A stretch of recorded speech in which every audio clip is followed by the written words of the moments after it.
Welcome everybody to this week's edition of the Liberty First Foundation's Roundtable. This week we've got quite a bit happening in the House of Representatives with the repeated voting of, or repeated not voting of McCarthy for Speaker of the House. I guess a lot of that was resolved today when 14 Republicans changed their votes to vote for McCarthy as the next Speaker of the House. I just learned that before the show. So there's a lot going on. Tonight with me, I have Jan Raines with me.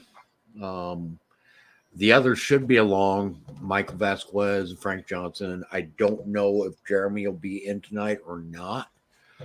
He has some personal things going on. He did say that he would try to make it. With that, basically we want to talk about what's happening or what happened this year in the House of Representatives is not unprecedented. It happened a year ago when Rutherford Hayes was voted to be Speaker of the House.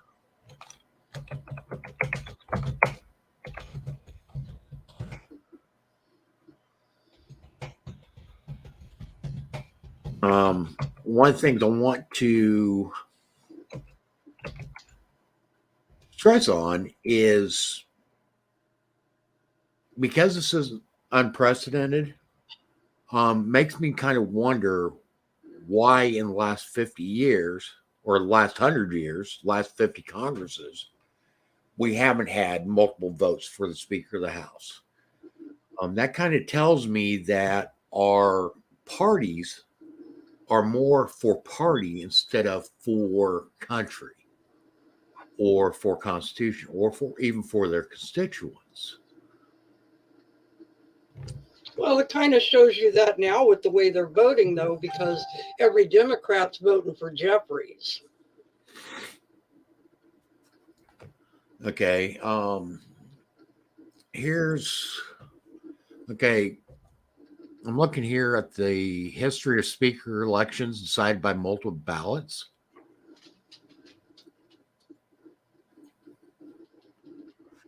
And the 3rd Congress, the 6th Congress, the 9th, 11th, 16th, 17th, 19th, 23rd, 26th, 30th, 31st, 34th, 36th, and 68th.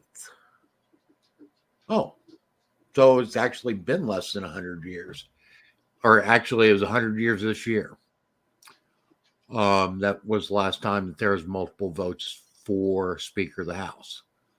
On the 34th Congress, it actually took 133 votes before Nathaniel Prentice Banks was elected Speaker of the House. So in our early history, having multiple elections for Speaker of the House was not uncommon. And they are trying to make it look like what's going on now is something that is unprecedented, and that isn't the case.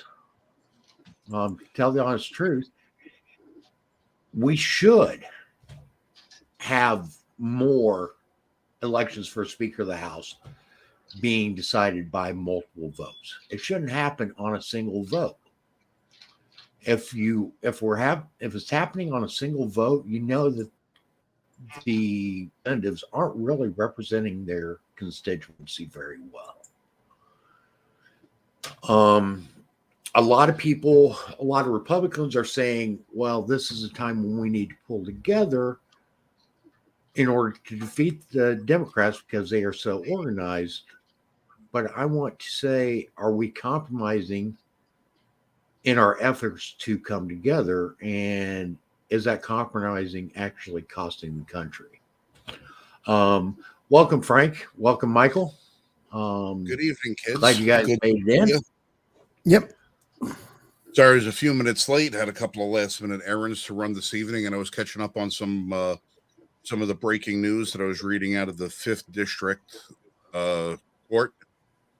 Good news for those of us in the Second Amendment community who don't believe that the ATF has the right to rewrite laws after they've been written, that is squarely on the shoulders of Congress. And a little bad news for those people who supported Trump unequivocally and thought that he could do no wrong. The Fifth Circuit, citing recently passed rulings by the Supreme Court, just overturned the federal bump stock ban. Good. Saying that it was not only was it unconstitutional for the president to unilaterally decide to ban a firearm accessory, but that the ATF had absolutely no business in rewriting the rules because the bump stock does not fall under the guise of the Firearm Act or the 1935 ruling about the NFA, saying that it cannot. National Firearms Act. Right, the National Firearms Act, it is not allowed to rewrite its own definitions without the expressed oversight and authority of Congress, and that they're going along with an edict or a directive from the president was unconstitutional. They cannot do it. So now all of the 350,000 plus Americans who were, by the stroke of a pen, turned into felons are now free to exercise their Second Amendment rights without interference from the court, because we do not believe that Merrick Garland is going to appeal this ruling up to the Supreme Court, because if they do, then there's going to be, as they used to say, some splaining to do, along with some of the other. If they do, changed. That's an extremely strong precedent. But not only that, currently that decision is limited to the Fifth Circuit, and not necessarily national. Okay, so even though it does impose on the federal government, it doesn't mean that in other circuits states couldn't ban that same item. No, well, the states have the right to try and regulate something if they want to. That would be another thing not to take it to the Supreme Court. But as far as at a federal level, what they're saying is ATF and the former president had absolutely no constitutional authority to make this thing illegal, and that the ATF is not allowed to rewrite the rules and regulations that they set forth, because the ATF literally changed the definition of what a machine gun is no less than 4 times when trying to figure out how to ban the bump stock. Now you got to remember, according to the ATF, a key ring and a piece of string is a machine gun. And if all of those things, that they said, oh well, this can do that and this can do that. Well, if they bring this up to the Supreme Court, all those other little items that ATF has still gotten away with because nobody has sued them specifically over those items, are all going to get brought up into the same court same case if it goes to the Supreme Court, because functionality wise they fall under the same definition that the bump stock does. So anything that performs the same function as the bump stock will wind up getting pulled out of the ATF. And I don't think Garland wants to bring anything to the Supreme Court that's going to further lessen the authority that the ATF already has, especially given their $17 million additional monies that they have at their discretion to prosecute people who violate the act. So it's going to go to the Supreme Court, Frank. What's that? It will go to the Supreme Court. The question is how quickly. Garland isn't going to follow it up because he doesn't want to go to the Supreme Court now, but it will, because for the very same reason that you're mentioning, the same root, there's a poisoned root at the beginning of all of this, where it's the ATF micro changing various definitions and laws to achieve a goal. Well, in one case, the Fifth Court has just said that if it's wrong in one case, then it's wrong in all the cases. And you're going to see several states take that and run with it, which is then going to cause other lawsuits to happen. It's just going to take a little bit longer. Well, it could also become part of the flip side too.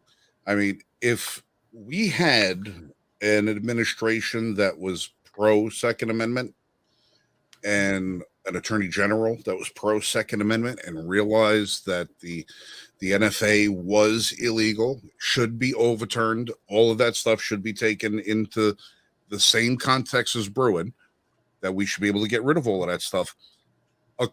A truly constitutional administration would appeal that verdict specifically to get it to the Supreme Court with the intent of losing, because the court would be able to undermine what the ATF has done where our legislative bodies refuse to do it. So it would be like nullifying the NFA through the court system without having to go through Congress to do it. So like if you had Congress people that came out and said, okay, listen, we're gonna write a rule that says ATF is abolished, NFA is overturned, this and that and everything else, it would never get the amount of votes that would be needed. It would never get signed by any president, regardless of party. But if it would never reach a president's desk, no matter how constitutionally aware our Congress and Senate would be, it would never get to his desk. But a president who would want to overturn it would use something like this specifically to bring it to the court's attention with the goal of losing it, so that the courts could do what our Congress doesn't have the backbone or balls to do. And that's give America better freedoms. Actually, there's some key cases here that are paramount in this. Okay. And all these cases actually open the door towards repealing of the NFA. Okay. The first case that actually upheld the NFA was U.S. v. Miller. And that was where the Supreme Court said that it was constitutional to basically charge Miller with illegally having a sawed-off shotgun, even though the ruling or the judgment in their ruling is severely flawed. Even looking at it from a Second Amendment standpoint, but even going further and looking at it as a congressional authority issue. And that's where we really need to be able to challenge the NFA, is not just on a Second Amendment grounds, but we need to challenge it also on a congressional authority issue. Welcome, Peter. And I do believe the one that's showing up as Facebook user is James Cool. Oh, and welcome him. We welcome him to the show as well. If it is James, we're glad to have you here. If it's not James, we're still glad to have you here. Either way. It's me. It's just not showing. I don't know why. It's not showing because he doesn't have his permission set properly, but that's not a big deal. Welcome, Nate. Nate! Oh, there What's you up, go. buddy? It's Nate. Cool, bud. I'm glad to see you here, Nate. Nate the Nomad, Mr. I don't rely on the grid for sustenance. Love that guy. Nate lives the way that perfect life of freedom. Here's the way that a lot of these anti-gun laws need to be challenged. And the first way that it needs to be challenged is through a congressional authority issue. Okay? Because if you look at the delegated powers set forth for the Congress, they have no authority to determine what firearms people are allowed to own and not own. They try to weasel it in as a interstate commerce issue, but it's not. Okay. And especially if you're manufacturing your own, they have absolutely zero authority over that. Well, that's Okay. one The of only way they could. What's that? I was going to say the main reason why the fifth went the way it was is because they said that it's a congressional responsibility, not that Yeah. it was overreach. Congress doesn't have the authority. If you read through Section 8 of the Constitution, there is no authority granted to Congress in order to regulate firearms. Well, I mean, the second is pretty explicit. I mean, we're all in agreement on that. Right. That the end of regulation came when that was written. None of this. I mean, it should be alcohol and tobacco, no firearms.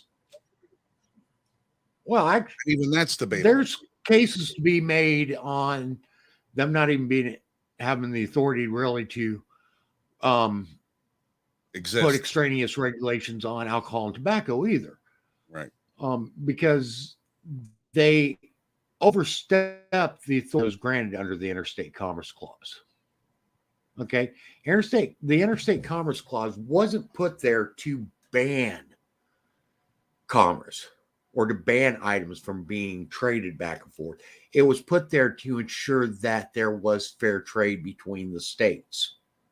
Right. Well, the word regulate, as we understand it now, is not the same definition by which the word regulate meant when the Constitution was written. The word regulate basically meant to normalize, to make common, make regular. Was just so that it regulated the flow so that it was even and unobstructed. It didn't mean to write regulations that they could pick and choose winners as to what part of commerce was acceptable or unacceptable and what states could win or what states could lose. Right. It was to level the playing field out so that each state had the right and the ability to trade their goods and services with other states without restriction. But here's something else that we need to look at. Okay. Is a certain regulation of interstate commerce necessary and proper for Congress in order to exercise the powers that they were granted in the Constitution? No, it's not. Okay, and that's where bans fall completely apart. The prevention of obtaining property is an absolute destruction of our property rights, regardless of what that property is. And for Congress to regulate an item to the point where it's illegal for somebody to own that item, that is a complete violation of the necessary and proper clause. It's also a complete violation of the 9th and 10th Amendments. Well, Mike, you're assuming that people actually know the law or the Constitution. And at this point, they don't, nor do they know the meaning. Well, that's one of the reasons why we do this, is educate. I know. But so it's too many people aren't following up on these things to understand the consequences of it. We live in a very consequenceless society at this point, where we don't ever really consider, and then what? We don't look at, okay, what is going to be the what can this lead to? Yeah. But that's actually throughout history, we've done that. Okay, that's why our Congress has gotten so far out of control. To an extent, but I think today it's far, far worse. And this will lead into something that I was just mentioning on Facebook, and I don't think everyone noticed this. It slipped past a lot of people. The red flag laws that I have been fighting tooth and nail since 2018 get rid of, finally got noted. It's unconstitutional. Right. December 30th, it just came down and they slammed it. It's unconstitutional. I've been fighting this tooth and nail. It's always been unconstitutional. Mhm. But they finally found that in the court, and it's been struck down, which means since it's based on the same principles as Connecticut in 1999, all 18 states in DC stand to be overturned depending on how this is going to go. Because there's the reasoning they went with is that this is assuming that the way they have it structured is an individual is assuming the role of a medical doctor without any education, and it's a denial of due process. So the Well, combination that's of the those, biggest one right there. yeah, but this is the way he presented it was presented in the court. And it's one, you have individuals presuming to have a medical expertise, they don't. How do you know that someone is a clear and present danger to themselves and others? How do you know that? Are you a doctor, a psychologist? How would you have that basis? The other reasoning is, of course, due process, which I've been fighting. And that's the main one I've been calling. But honestly, I'm just happy that they finally, and this is 3 years ahead of time, that we saw that it's gone to court. It only took 4 years for a law that I have lawmakers on record that I've interviewed and published saying point blank, it was Assemblywoman Donna Lapardo. She voted for it. She knows it's flawed. She knows it doesn't work, and she voted for it anyway. I have a couple of other former members of the New York State Senate who explained why they voted for it in the first place, read the bill, and then voted against it. Everyone in New York State, every member of our state government knows this is a flawed, biased, uh, unconstitutional law, and they passed it anyway. And it finally got struck down. It is a victory for everyone because it means that across this country, we could start seeing challenges fail because this is just it has never worked. It hasn't stopped suicides. It hasn't slowed suicides. It hasn't stopped gun violence. It hasn't done anything except give the government power. That's it. So I thought that was really big news, and no one noticed it because it happened. It came out on December 30th, and of course, it got lost in the wash of the new year. I didn't even see that until day before yesterday. Yeah, And I said to myself, if I know Voss is going to be all over this on Friday night, so I'll leave that one up to him. oh hell yeah, oh yeah. But I let out a hell of a cheer with that, and just when I found out, according to the clock now, 58 minutes ago, about the bump stock ban, I was like, all right, it's all right. These are a couple of very good things right now, and now we just got to figure out how to parlay that into victories going forward. Because the more of these victories that we get, we start chipping away at things, and now we could use them in our quiver to start shooting some more arrows at these targets.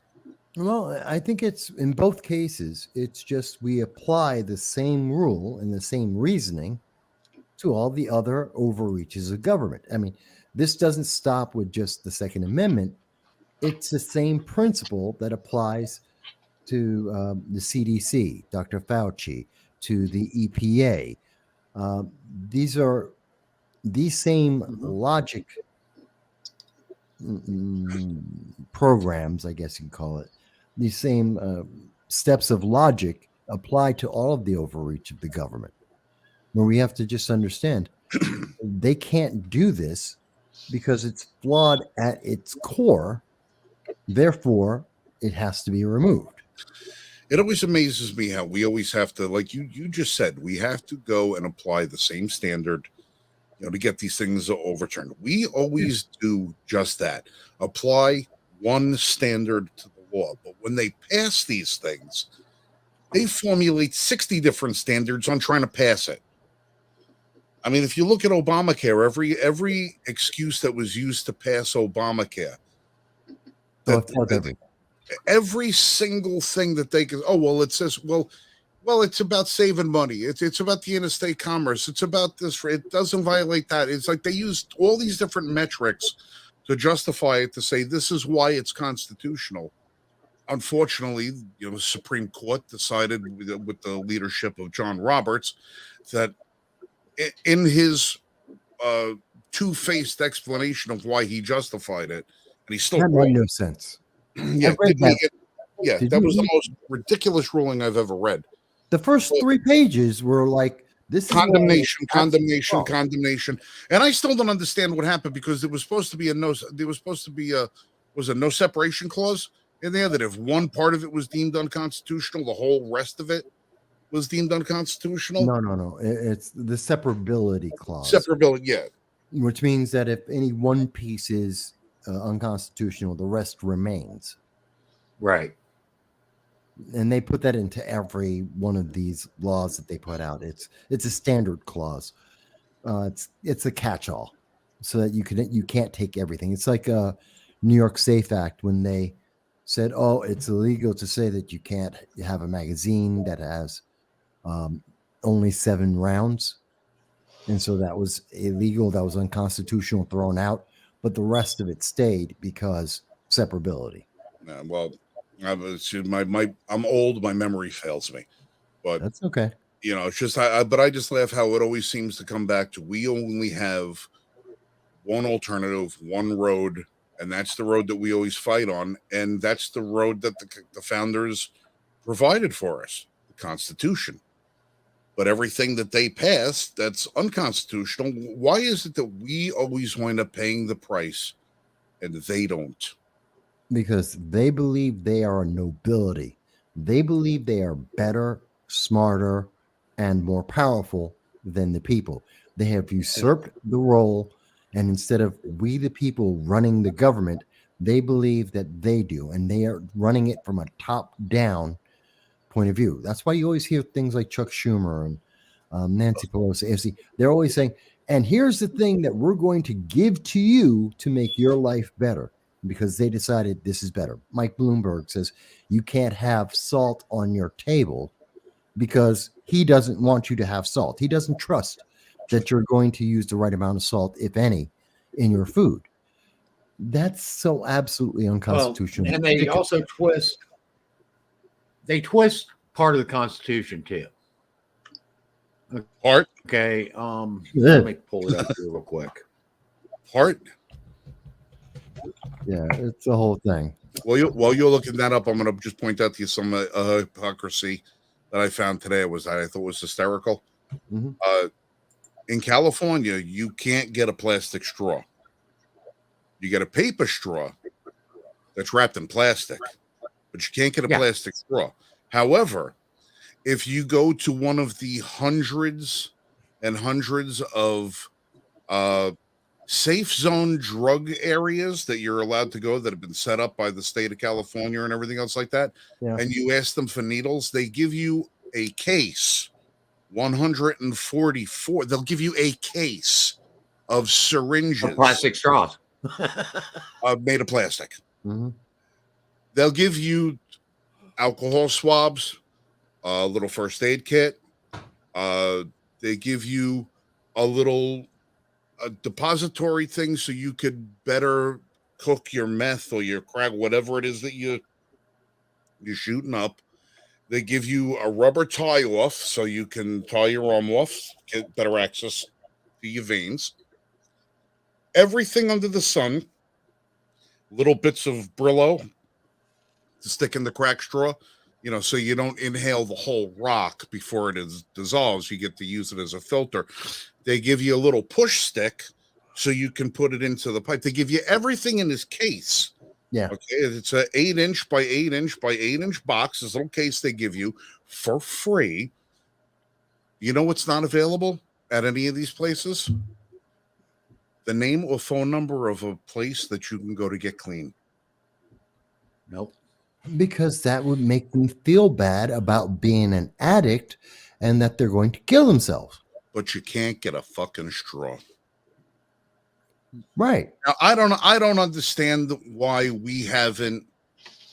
You remember the Superman 1 movie where the original one with Christopher Reeve. Yeah. Lex Luthor wanted to set off a nuclear bomb in the San Andreas. In Sync, California. Yeah. How come all of these movies always wind up coming true? But where the hell is Lex Luthor? Where the hell is he? Why can't we have a severability case with California? Get rid of them. I mean, or at least the people running that shit show, because good God, do they have a sense of decency in their head, or a sense of irony? Well, or is it just the people in California are that brainwashed now? Yes, they believe that is the right way to be, that it is crueler to tell an addict that they should go get help than to actually enable that addict to continue to be addicted. Well, here's a great idea. I'm going to go to California. I'm going to open up a bar. I'm going to open up a bar. All we do is serve drinks. And what I'm going to do is I'm going to go to one of these places that gives out the free syringes. I'm going to open up all the packages. I'm going to pull the plunger and the pusher out of it. Unscrew the little needle, and when somebody offers a drink, orders a drink, I'm going to put a syringe in it. And that'll be the name of my restaurant, The Syringe. That'll be the name of my bar. So when they come over to my bar and they want to write me a fine for handing out straws, they're not straws. They're syringes that were provided to me by the state of California. So if you want to sue somebody, give somebody a fine. Give it to that would be a fraud. Gavin. They would get you for fraud because you're not using it for addicts of meth. Alcoholics are not addicted? No, they don't use injections to take their drugs. Orally, anally, or intravenously. Those are the three ways that you can, or is it inhalant? So, let's do it. Hey, listen, sometimes you got to create a stupid lawsuit just in able to get it in front of a judge. You got to do something crazy and stupid. Well, did you not remember that we had this conversation when there was when Joe Biden put out $30 million to put in crack pipes in all of those care packages across the country? Yeah. Remember that? Yeah. What did you use? $30 million in crack pipes. What did you use yours for? I planted a miniature terrarium. I dropped a sunflower seed and a little dirt in mine, put it on the windowsill with a little hot glue and a plate. I'm waiting for something to sprout out of it. Now, we're talking about holding our representatives and our Congress people accountable for passing these unconstitutional laws.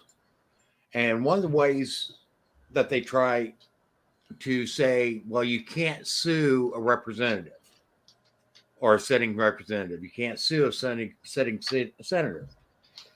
And while it's not accepted right now, it actually is possible constitutionally. Where they get that from is out of Section 6,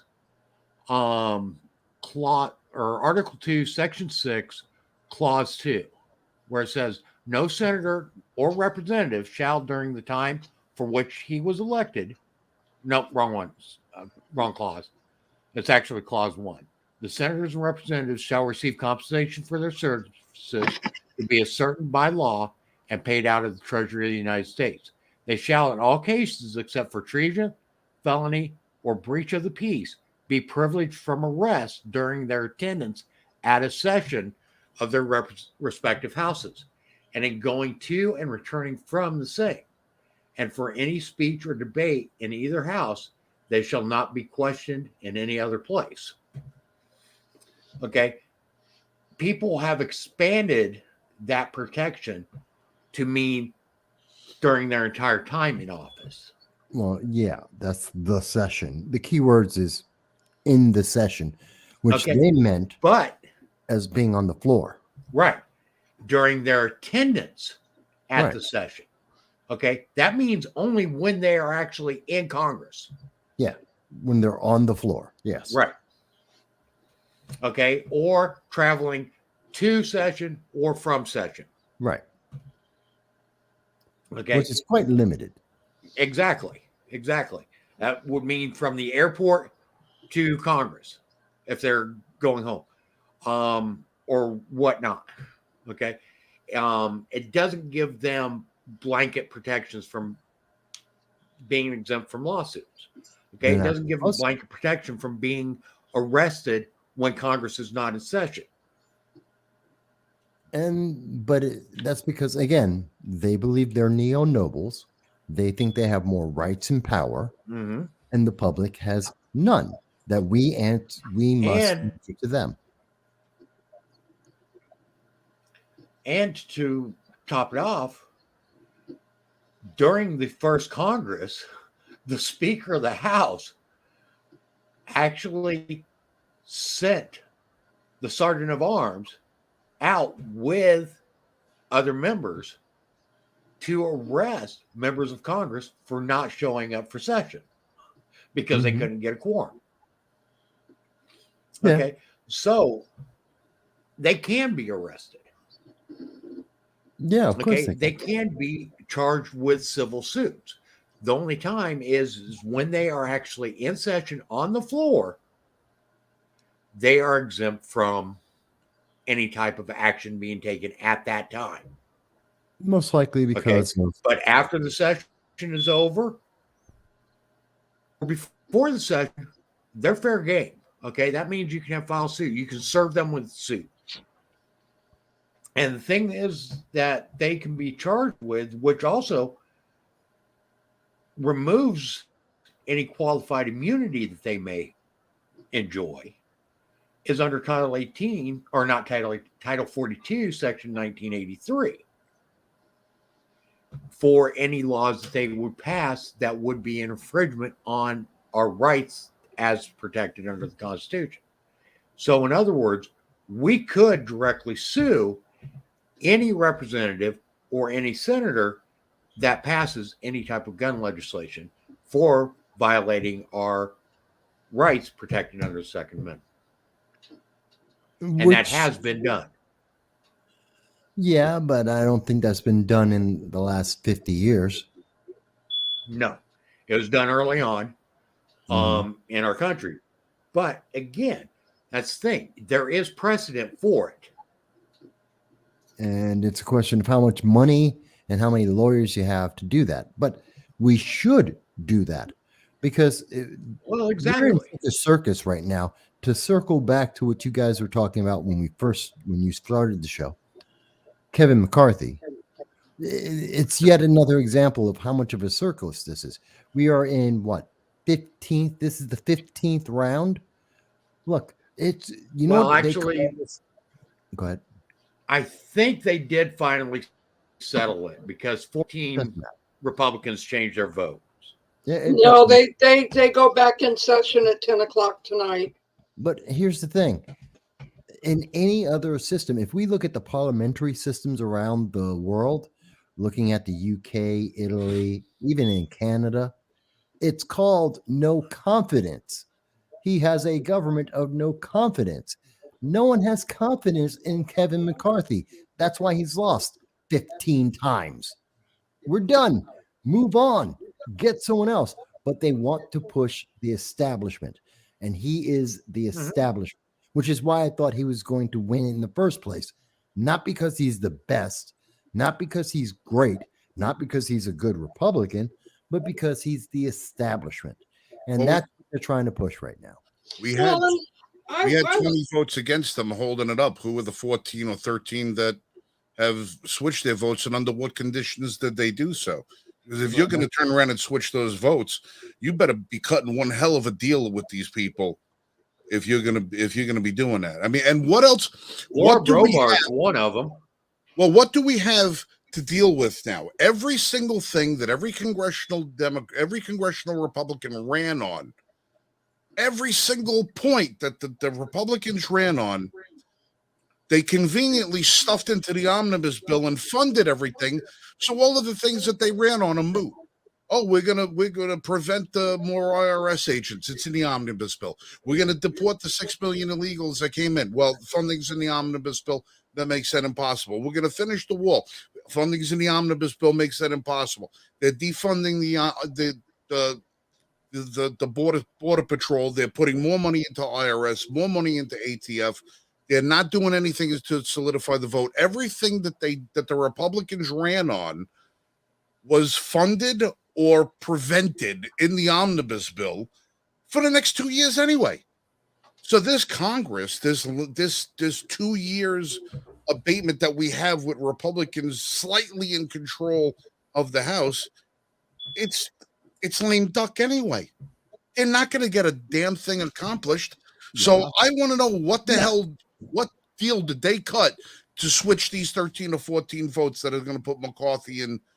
And I don't understand why at least you couldn't get McCarthy in there. Why wasn't Jim Jordan at least brought up? He's not. He was once. He only got like 2 or 3 votes. Jordan actually has been nominated like 3 different votes now. I think a lot of it with Jordan is Jordan doesn't want the speakership. He wants the head of what committee will he head again? The Ways and Means? No, not the Ways and Means. It's the Judiciary.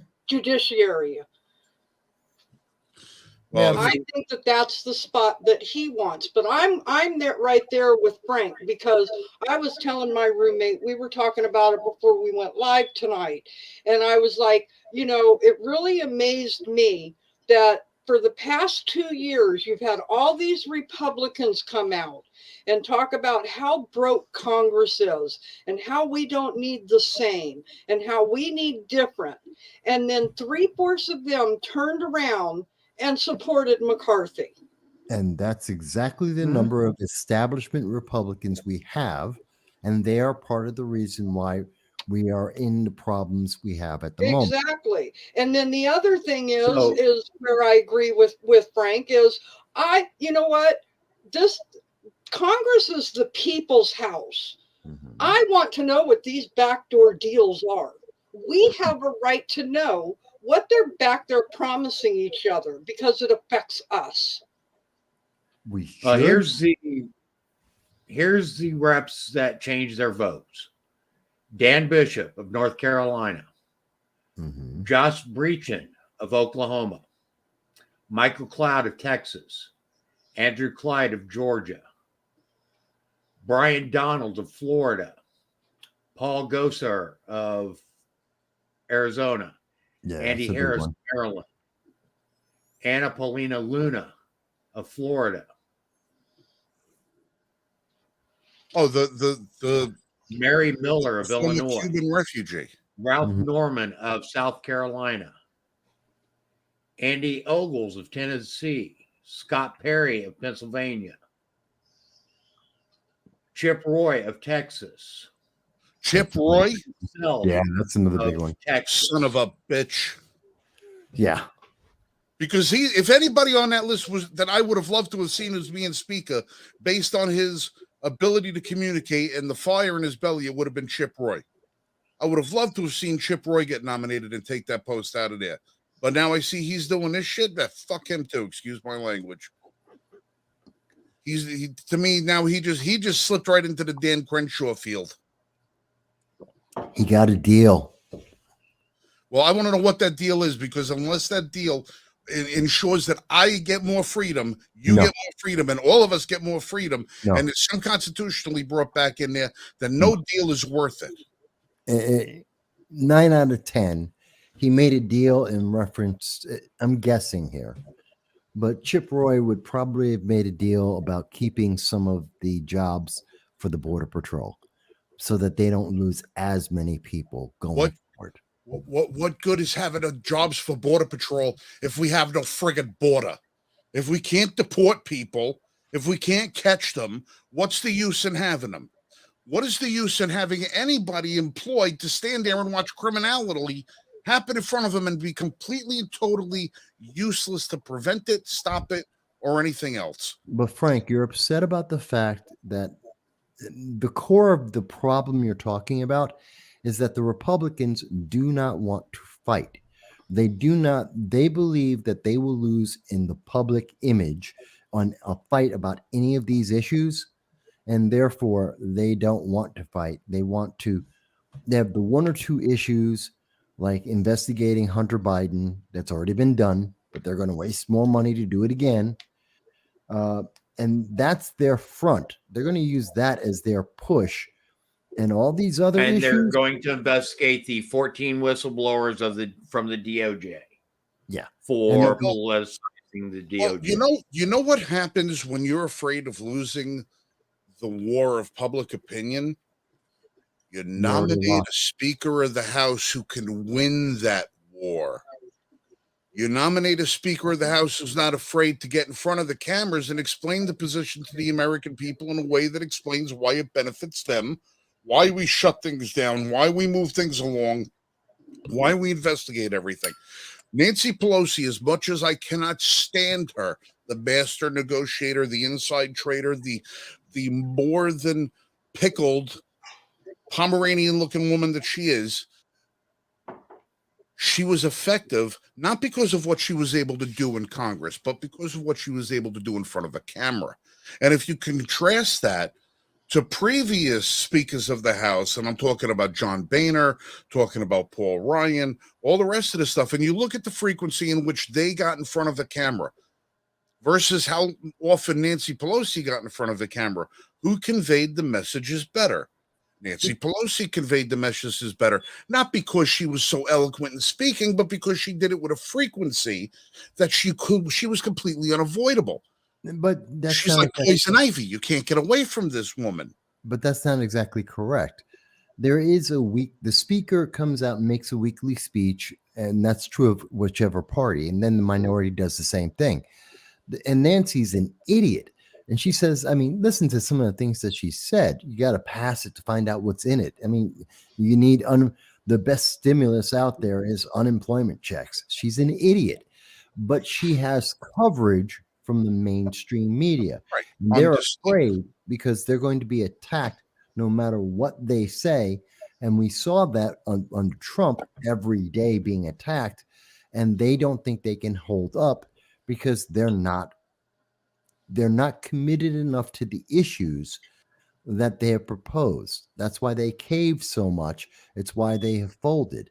We have a bad set of people in Congress. We need to really term limit every single one of these bastards and get them out, because they are not sincere in what they are saying to the American people. We the people need to start doing our damn job.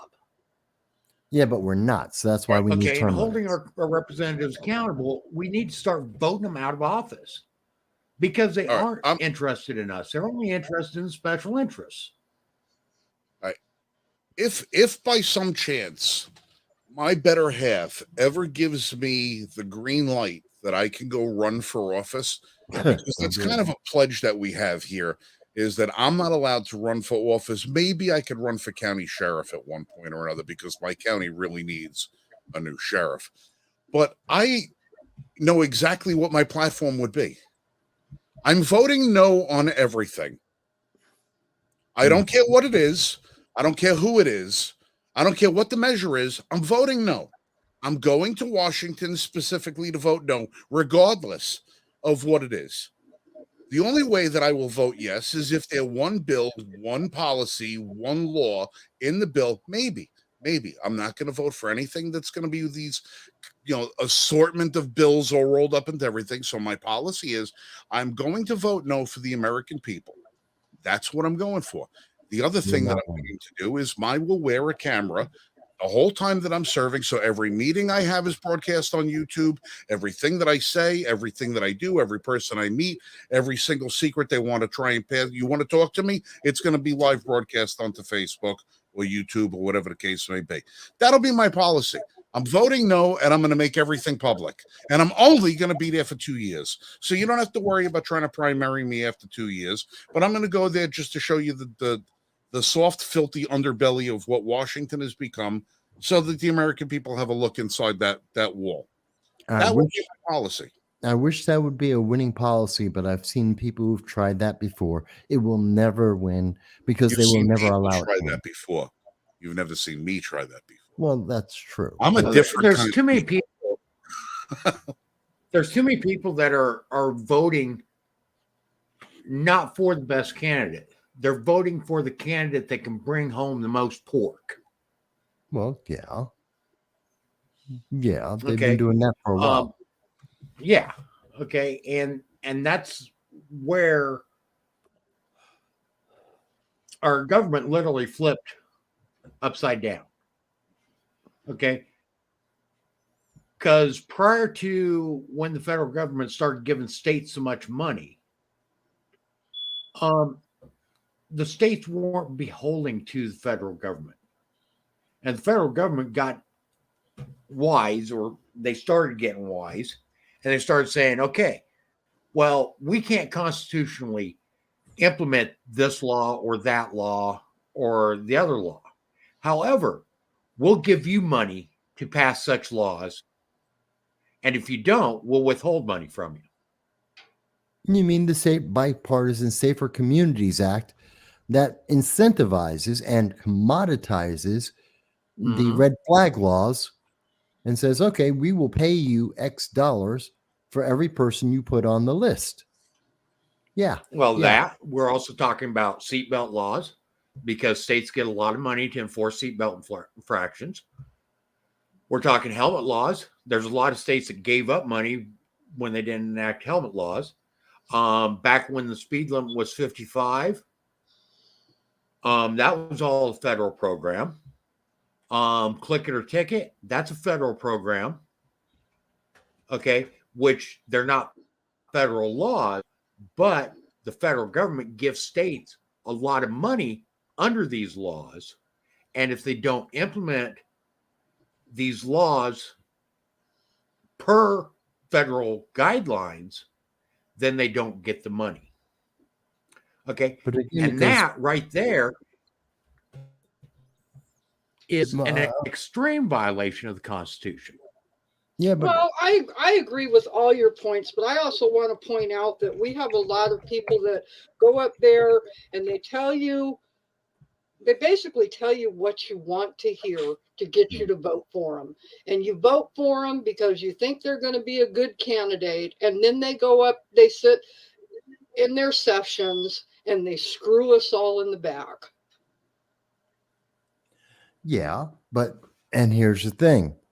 And then they get a couple $1 million. They get some of the news media to follow them. They buy into the establishment. And this is a top-down thing. We've seen it, as you said, the federal government they're doing the same thing to the states that they're doing to the public that they're doing to politicians. Oh, here's the money, free stuff. We're giving you a goodie bag. And your people are all happy. That's fantastic. It means you're going to get reelected. It means your state's going to grow. You're going to have good numbers. And if you don't keep playing ball, we'll take it all away. Yeah. And that's a violation of Article 2, Section 8, Clause 1, which says the Congress shall have the power to lay and collect taxes, duties, imposts, excises, and to pay debts and provide for the common defense and general welfare of the United States. But all duties, imposts, excises shall be uniform throughout the United States. So, to provide for the general welfare of the United States, that means the welfare of everybody. That specifically means that they can't enact a program and then penalize a state because they didn't participate in that program. I understand that, but this is the reason why this incentivization and this addiction, addiction to money, to this government funding, the only way to beat that at this point, realistically, is either a series of lawsuits with stupid amounts of money and backing from really top tier individuals, which is highly unlikely, or we install term limits, which wipes out 2/3 of everybody, actually 4/5 of everybody in Congress, and we start over. But here's the problem with enacting term limits. The only way that's going to happen is to open up the Constitution to being completely disregarded. Chicken before the egg. I know. But that's okay, because last time we had a convention of states, that's exactly what happened. Yeah, it's the chicken before the egg. I understand it, but that's the only way that we get because we need a serious reset in the class of people who are in Congress.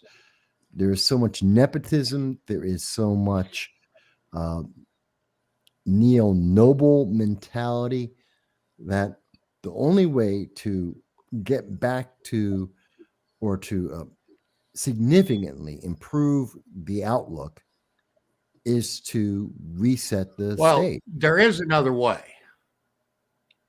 Wow. And that's to increase the number of representatives. Well, that ain't going to happen. It could. It won't. The closest they're going to get to that is they're going to give voting rights to DC and Puerto Rico. No. The amendment's actually already been passed through the Congress and is still active. It just needs to be ratified by the states. Yeah. And when was the last time we had something ratified by the states? 1992. What was that? The 27th Amendment. No. Okay. I forget Okay. Which was original amendment for ratification.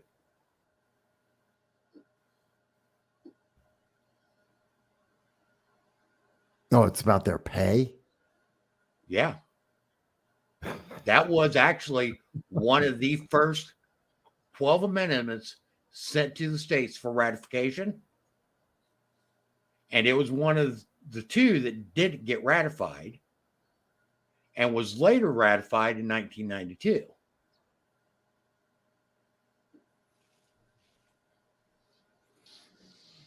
Oh, my.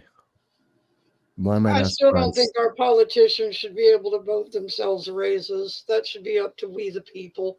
In fact, I saw an article either yesterday or the day before that one of the last things, I mean, she did a lot of last things, but one of the last things that Nancy did was raise the lower pay for people in Congress from $28,000 to $212,000.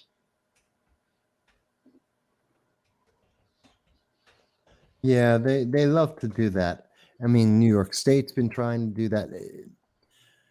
And I love the argument. Oh, well, we're trying to do it so that they won't bribe us, except you get bribed anyway.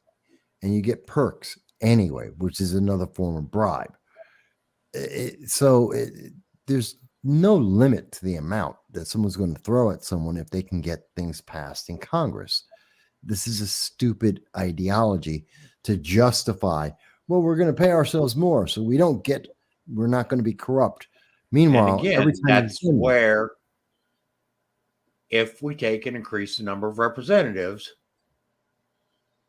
we can actually get around that because we can get the number of representatives up to a high enough amount that all of them can't be bought.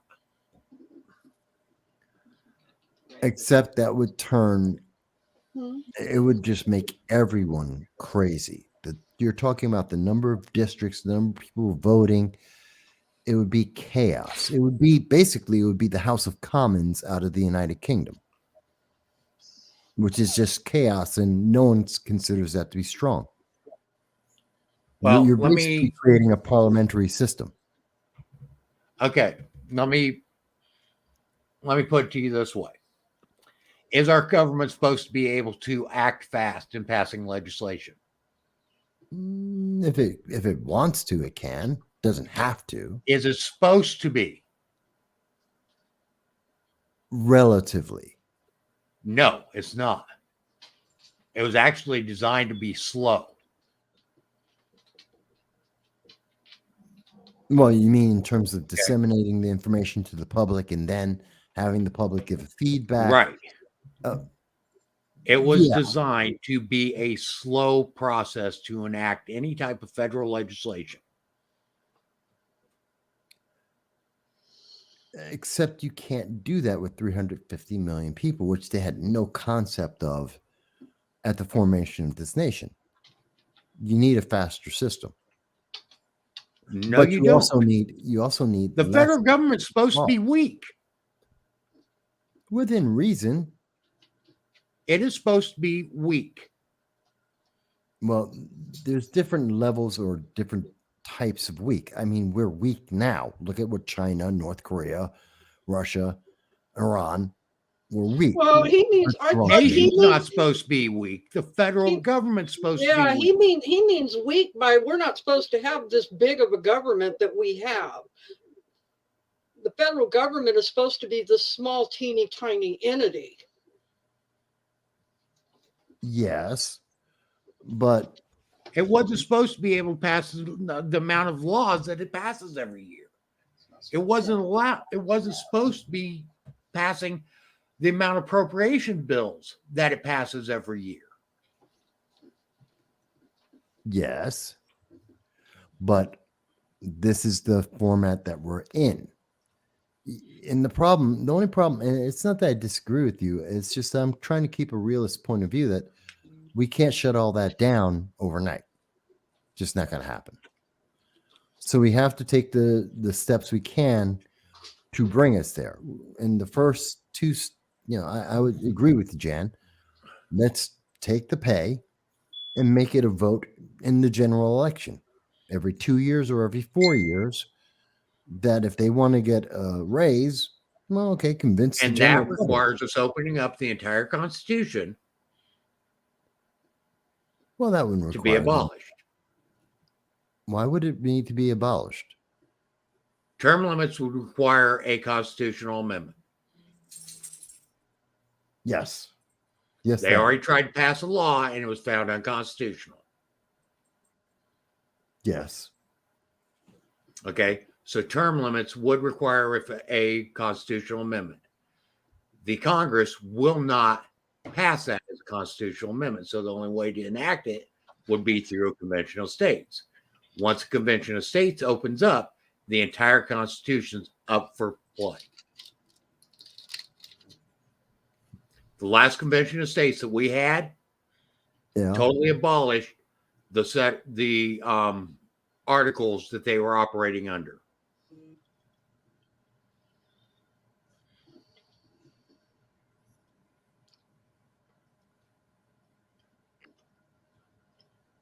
So in order to enact term limits, you jeopardize the entire Constitution. Okay. Well, that's why everyone's afraid of a convention of states, because everything's in danger at that point. Mm-hmm. Because we've allowed progressive and socialism to grow such that 30% of kids think it's a great idea. And here's another thing on convention of states. People don't understand that under convention of states, the people don't have any control over it. No. It's all controlled by state legislatures. Yeah. Yeah. And given the power the thing that is out of control of state legislatures is Congress setting the rules for how the convention of states is convened.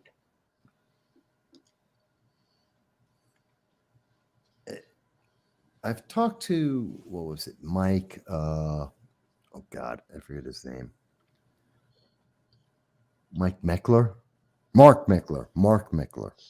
about the Convention of States a few years ago. It still scares me. It's a very scary idea, but I can say this: we need to seriously it absolutely terrifies me, especially right now. Well, yeah. Right, but what's more terrifying? The idea of losing all of this at once, or the idea of losing all of this gradually? Because one way or another, we're losing everything gradually as it is right now. We only have these very small moments of victory, these little things here and there that we're able to, chalk up a victory for.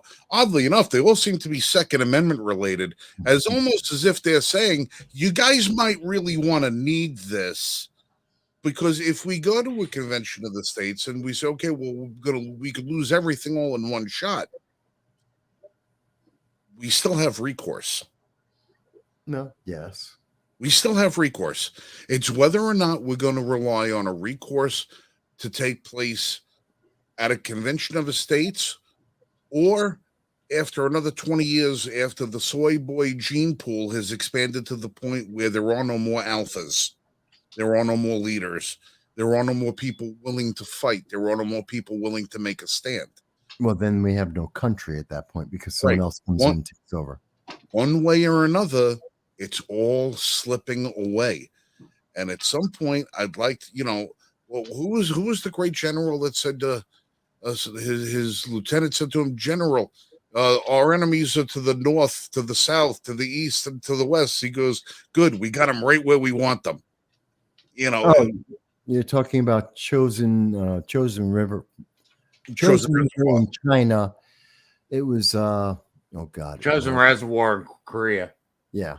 Yeah, we got them where we want them. It's sometimes I'd rather confront the evil head on and know exactly where everybody stands and know exactly where the good is, the bad, the ugly, and everything else than keep going through 18 people switching sides and handcuffing an entire country, 13 people switching sides and selling out over deals we don't know about. And we just keep watching our freedoms and liberties just slowly go down that drain. Here is the big kicker. Okay. More than likely, a convention of states would be set up where the representation would match either the number of people that are in the House, where each state would have the same number of representatives as what they have in the House, or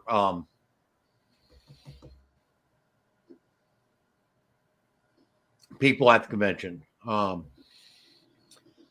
or they would set up similar to the Electoral College. Okay. Electoral College. Now we need to understand that gives tremendous power to states like California. Mm-hmm. It also gives significant power to states like Texas. Mm-hmm. Okay, so that kind of balances out a little bit. However, the states with the highest number of people in Congress typically tend to be left-leaning states. They also tend to have left-leaning legislatures. Yeah. California, Illinois, New Jersey. Yeah. List New York, goes on. Maryland. New York, less so. We're still up there, but less so every 10 years. Thank God. Okay. So a convention of states would probably be more left-leaning is what I'm getting at. Yeah, and that's where my fear is. I'm telling you. Okay. I started which means that they are going to more than likely enact legislation that's going to make government a lot stronger, or a constitution that makes our government a lot stronger, more towards a monarchy or an oligarchy than more towards a liberty-based. And guaranteed it, if that happens, there goes our Second Amendment. Yeah, but to be fair, I mentioned this, God, years ago. And about 2017, I first brought up the idea that we could be heading towards the second Civil War. And I have to tell you, I think that's where we're going. I think that's ultimately the answer. We're already in it. It's just already cold. in it. It's just cold right now. It hasn't turned hot. There's been a few skirmishes.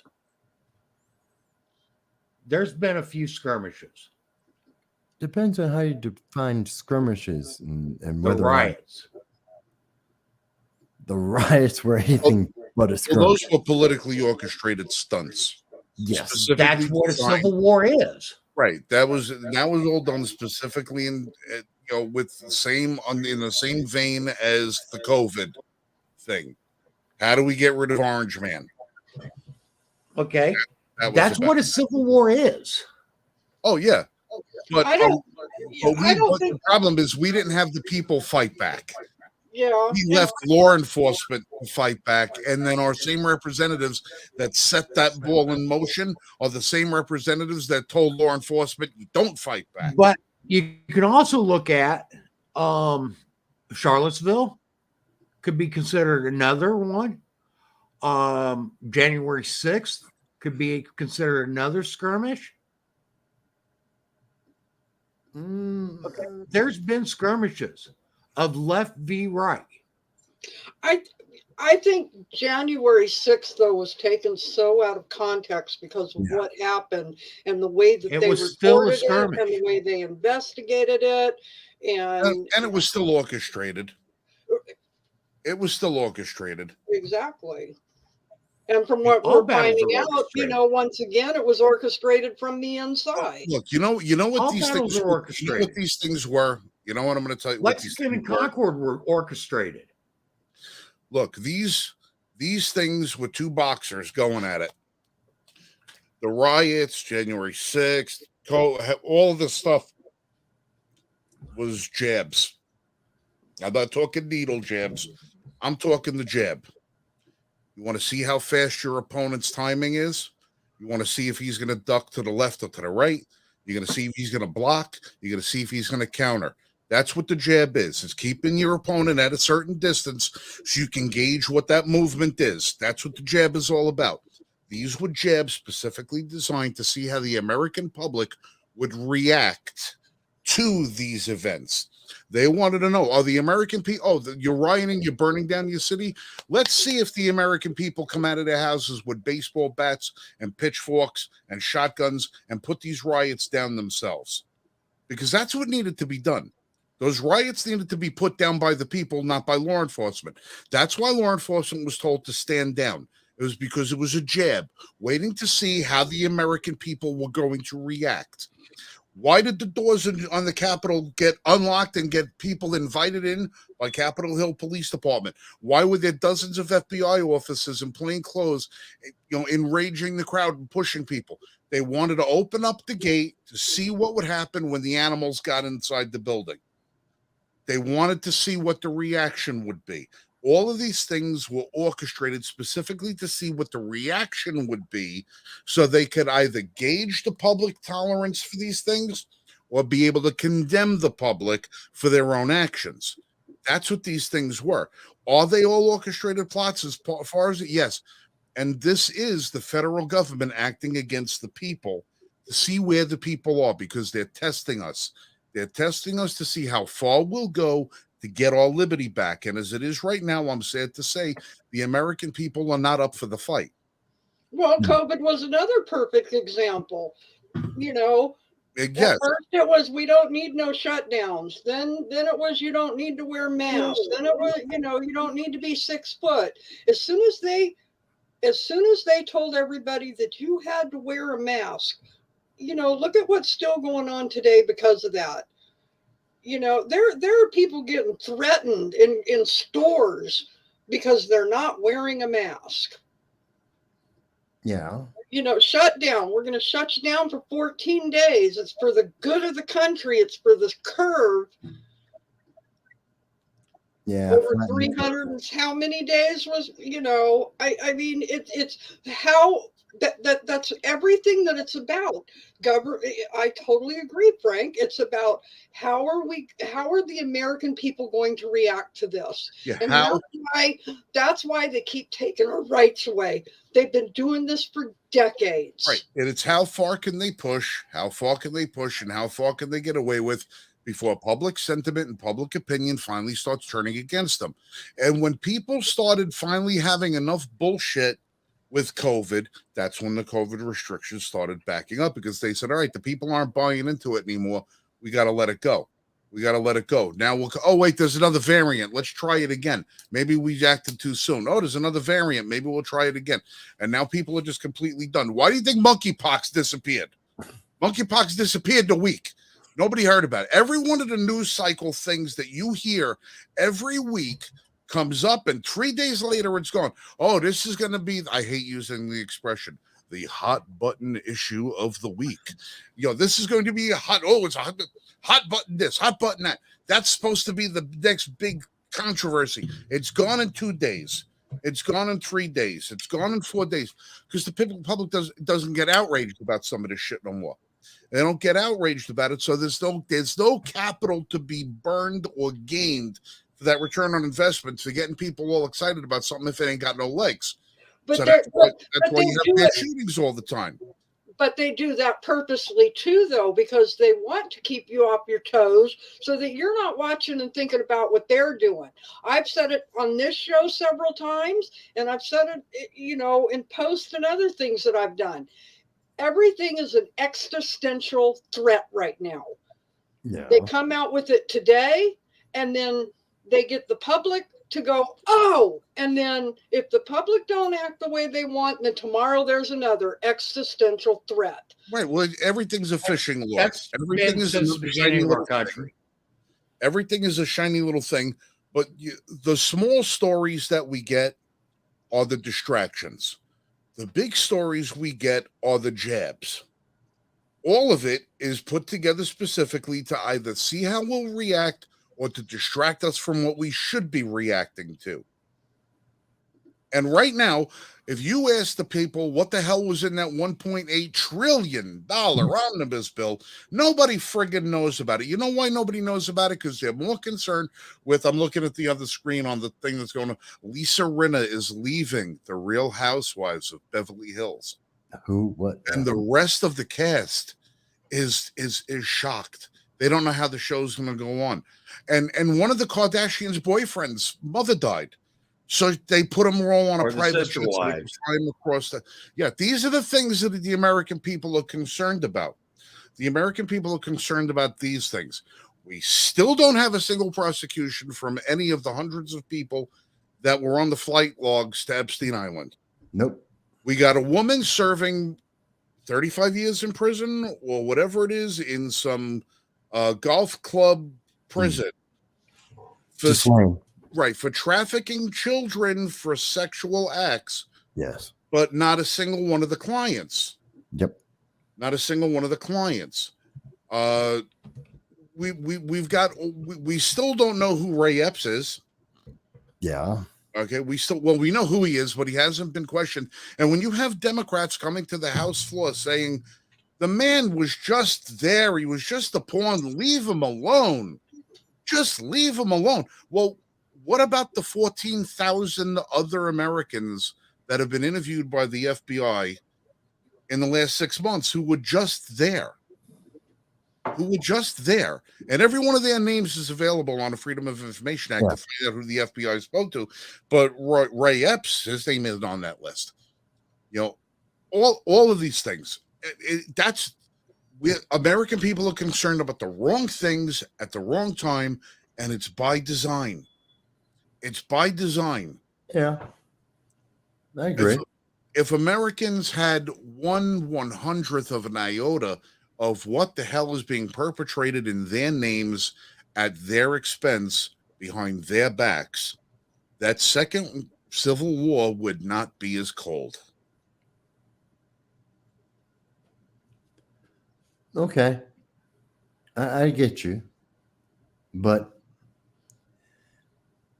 truly, as the years have been going by, I think more and more that a second civil war, a fighting, shooting, hot civil war is inevitable at this point. I'd like to be wrong. I want to be wrong. I don't think I am. I don't think you're wrong either. It's just gonna, and that's why. Look, everybody, martial artists train so they don't have to fight. Yeah. Gun owners train so they don't have to kill. Yeah.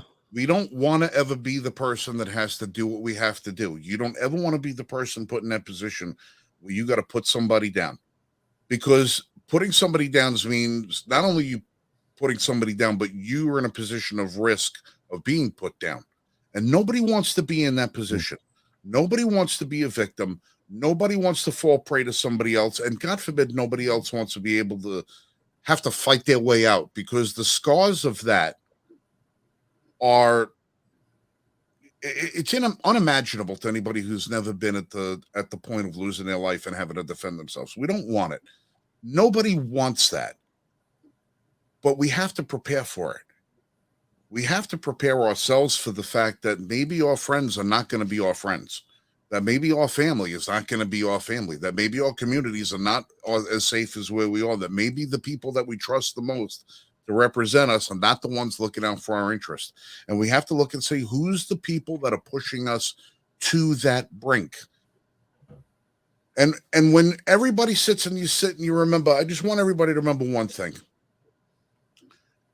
When you get a chance, go to Google and look up the name, the Greenbrier Hotel. I know that. I don't think many people know what the Greenbrier Hotel is. The Greenbrier Hotel was built in somewhere in the 1920s, and it was specifically built to hide an underground bunker in the United States, not for the people. I live less than 45 minutes from the Greenbrier. All right, so you know what it is. Now, if you've seen the Greenbrier is a magnificent hotel. It's this huge, beautiful white building with green roofs just nested on top of a beautiful mountain terrain. And the whole function of the Greenbrier Hotel was specifically designed to house politicians in the event of a civil war or a nuclear war. Now, it was in the 1920s that they built it, long before the advent of the nuclear weapon. So that bunker down in the basement was not built to protect against that. It was meant to protect the politicians against the people that they pushed into war. And you know who owns it, don't you? What's that? You know who owns it, don't you? No. Go ahead. Our wonderful Governor, Jim Justice. Well, there you go. But look up the Greenbrier Hotel. When added in its heyday, before the American people knew of its existence, the Greenbrier Hotel was designed to accommodate 435 Congress people, 100 senators, the president, vice president, his entire staff, and all of their family, up to 6 individual members of each one of their families, with enough food stores down in that bunker to last 2 years. When our federal government is more concerned about protecting the people that are allegedly representing us than instituting policies designed to make sure that the American people are free to live the lives that they're supposed to live so we can ensure our own happiness and prosperity, there is something seriously wrong. And it just goes to show you that they built this thing just shortly after they enacted the income tax. And shortly after they instituted the Federal Reserve Bank. Why would they need to protect? I understand you needing to protect the continuity of government, but you don't need to protect the government against the people unless you plan on using your government to be the wedge against the people, the tool that forces the American people to clean their own house. So they can come out 2 years later and then say, oh, by the way, we're back. We're here to lead you again. Well, look where you led us the last time, and look where they're leading this country to today. It is not good, and we are not headed for green pastures. But again, that's the whole point of it. This was implemented by Rothschild and everybody. This has been their plan all along. Yeah. Well, folks were chatting amongst ourselves in the back room. Political parties, by design, are designed to divide us. Okay, and the issues in particular are meant to divide us even more. And we are as guilty on it as well. Okay, plain and simple. When we do this left v right talk, we are being divisive. Okay, when we're saying how the leftists are out to destroy the country, we are being divisive. Okay, our statements may be true from our perspective, but we are being divisive. Okay, and our politicians lead us to be that way. I mean, look at the rhetoric coming out of both camps. I don't care which politician you follow. I guarantee that they say the opposite party is going to destroy the country. And they will cite all these things that they are doing to undermine the country. It doesn't matter which politician. I don't care which politician you look at.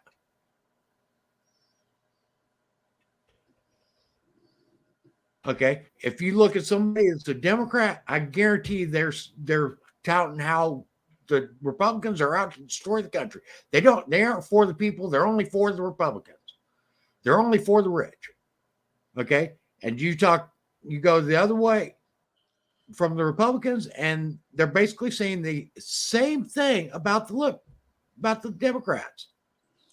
Good night, Voss. Because they're saying the same thing about liberals as liberals are saying about conservatives. Yeah, for those who didn't catch that, Mike Voss is a little under the weather tonight, and being the first broadcast back at the new year, he has to ease back into things. And I think we kind of took it out of him a little earlier. I mean, look, Mike, you're 100% right. There is a lot of divisiveness between the two parties. My line in the sand comes down to which group of people is more in line with the constitutional perspective. And clearly ours is more constitutional because we're looking at the Constitution for what it says and saying, okay, this is where it's got to be. This is where it's got to be. The other side of it looks at the Constitution as merely a set of guidelines, a suggestion, fill in the blanks. How can we twist this around and do whatever we're going to do? But in speaking of divisive policy, I got a trivia question for you. Who said the following? Now, I'm paraphrasing because I have to leave section of this out so it remains someone a little anonymous.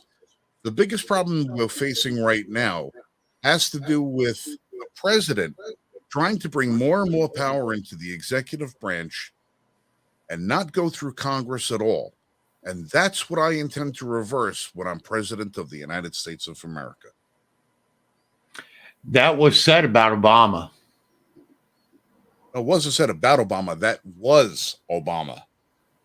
That's a direct quote from him saying at the time that he said. Okay, so he must have been talking. Okay, he's talking about Bush. Yeah, he was talking about Bush accumulating too much power in the executive branch, and then went on to increase the power of the executive branch by 80%. Right. In his own tenure. And if I'm not mistaken, during his time, Obama wrote more executive orders than any other president in history.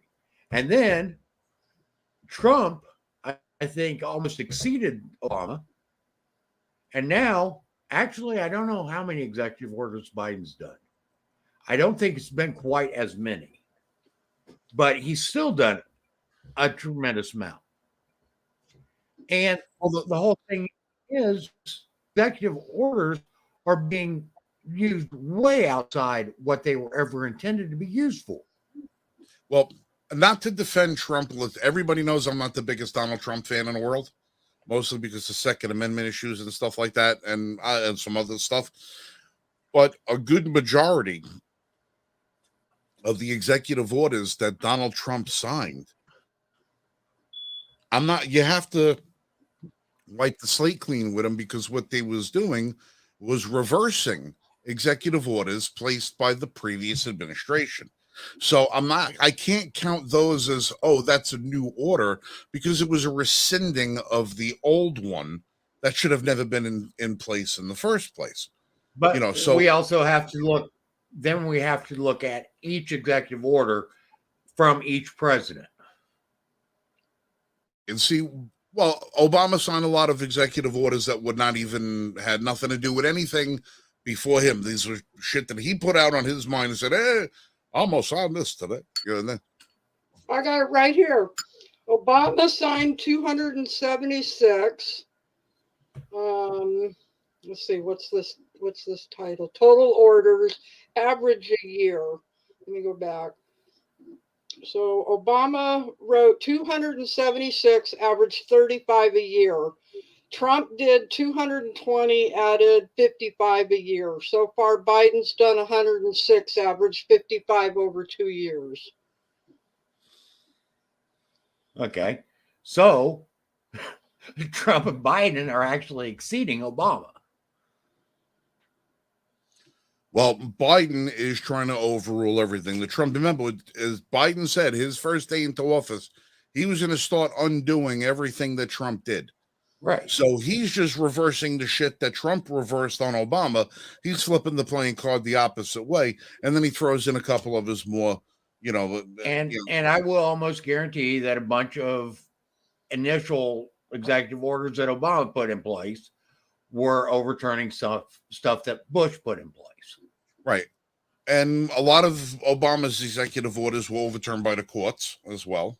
Mm-hmm. So I mean that's all a show, but that's where also like the office of the president is accumulated way too much power. The executive branch has way too much power. The executive branch is supposed to set the course for international diplomacy, be the commander in chief of the armed forces so they can fulfill their obligation to protect the American homeland, and to be the deciding factor as to whether or not a bill gets signed into law or not, and if not, whether or not Congress can override it. And that's it. That's the extent of what the president is supposed to do. He's really supposed to have a very small palette of things to be able to do. This executive order bullshit, I mean, come on. Actually, going back in time, we had presidents who were way worse. Roosevelt wrote 3,720. Yeah, he was the worst. Yes. Well, which Roosevelt are we talking about? Let's be sure. We're talking about FDR, right? Franklin. Yeah. Coolidge wrote 1,203. Woodrow wrote 1,803. Theodore wrote 10,081. So yeah, Franklin has like his average was 307 a year. All right, now if we could go back in time and contrast the amount of executive orders signed by or issued by any particular president, and then look at the amount of laws or the amount of bills that passed through the House and Senate and made it to the president's desk in that same duration of time, I want to know what we would see. Was the president at the time and what was the nature of those executive orders? Because an executive order could be something as small as renaming a building for somebody. It could be something stupid. I mean, shit, pardoning of the friggin' White House turkey on Thanksgiving is an executive order. I mean, they don't necessarily have to mean anything to be, chronicled, to be listed. But if you have executive orders coming out at a time where, say, you have 4 years of a presidency, he issues 500 presidents, or when the time comes, she issues 500 executive orders, and Congress didn't enact or pass any legislation during that time, or because they have a smaller amount of legislation, is the president acting when Congress doesn't? If Congress is enacting a lot of legislation and passing it to the president, is that going to cover the executive orders that he doesn't issue? There's always going to be some sort of a trade-off. So I got to figure out. There are some executive orders that are allowable. Okay. And that's when it's an executive order specifically directing an executive agency how to act. Okay. Right, like that isn't allowable. Now, an executive order telling an executive agency to change the rules, That's different. No, I mean, like for instance, Trump telling the ATF to classify the bump stock as a machine gun is a rewriting of law. Not allowed. Trump telling the State Department that he wants to move the embassy in Israel, that's allowed because he's not changing. Congress doesn't dictate. That could be classified as a treaty power, and he would have to get the advice and consent of Congress, of the Senate. Well, we already have a treaty. We already have an agreement with Israel where he wants the embassy. Where he wants the embassy is not a changing of the rules. It's not a changing of the law. There's no one that says, "Oh, the law stipulates it depends on what is in the treaty. If the treaty says that the embassy was going to be in one location, and then he decides to move it to a different location, then yes, that is a change, is a modification of the treaty. We've had presidents, at which time he'd have to have the advice and consent of the Senate. Right, but we've had 8 presidents or 6 presidents saying we want to move. I pledge to move the embassy.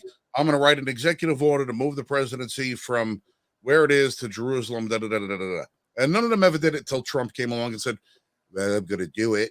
And he did it. Okay. He had the authority to do it. If he didn't have the authority to do it, he would have been challenged immediately in court from that before it even happened. That's one of the things that's a big, big thing. It's a huge thing to do, but he was still able to do it. Had not, believe me, Chuck Schumer would have led the charge against it. Even though Chuck Schumer was Jewish and says he's a supporter of Israel, his policies over the last 30 years have proven anything but. But a president can't, issue an executive order saying English is going to be the national language. No. He can't do that. A president can't say, well, I'm going to issue an order to dismantle a federal agency or to close down a federal agency. He can hire and fire the person at the head of that because they serve at the pleasure of the president, but he can't dismantle an agency. Now, a president could he can't even do that. Okay, he can fire him, but he can't appoint a new director of an agency, again, without the advice and consent of the Senate. Right, which is why if we had a president that was pro-Second Amendment, he just fired ahead of the ATF and let that organization languish without ever making an appointment to it as a rudderless ship that can't do anything without a leader. That's what a president would say. Most of those directors are just figureheads anyway. Yeah, they're figureheads, but they still got to sign off. They're still the ones that got to go before Congress. They're still the ones that have to come in and testify. If he fired the head of the FBI, he doesn't have to appoint somebody to replace it. I mean, you had that one guy who was the interim FBI chief before Christopher Wray came in there. Who was that? He was that heavyset guy who got into that war with Alexandria Ocasio-Cortez. He was great, that guy. Okay, I got your laws. Interim head of the INS. I forgot who that guy was. I don't know.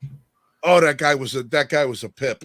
That guy was awesome. I watched his testimony dozens of times. But that's what the head of the agencies do. They go up to Congress and testify because they got to be the voice that represents the administration that they're serving at the time. And most of them, I'll constantly say, I don't know.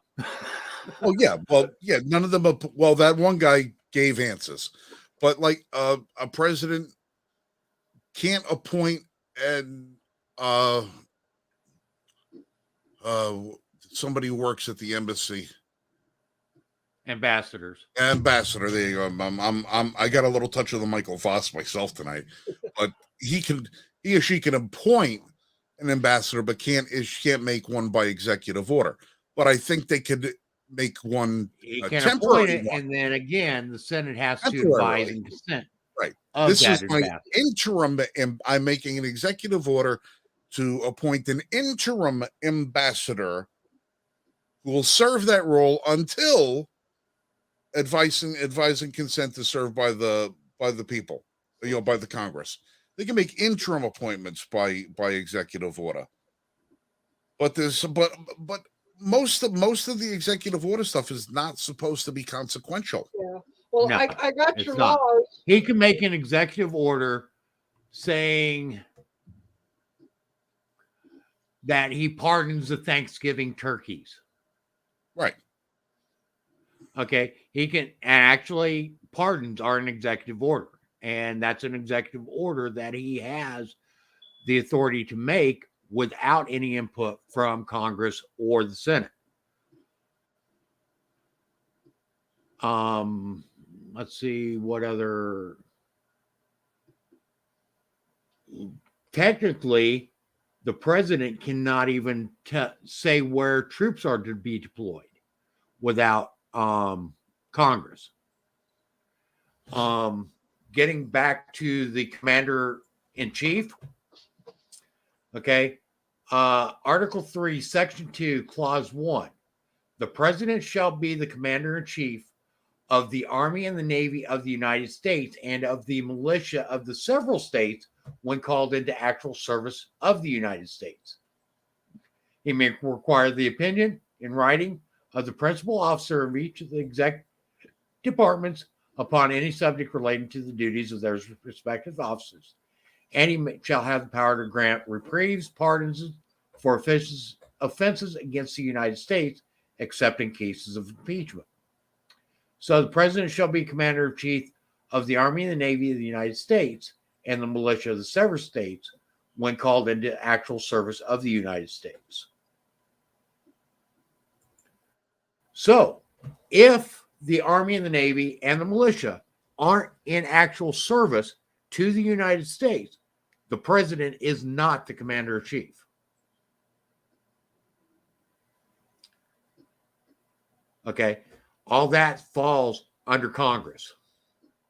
Well, the quote unquote militia, which would be a National Guard.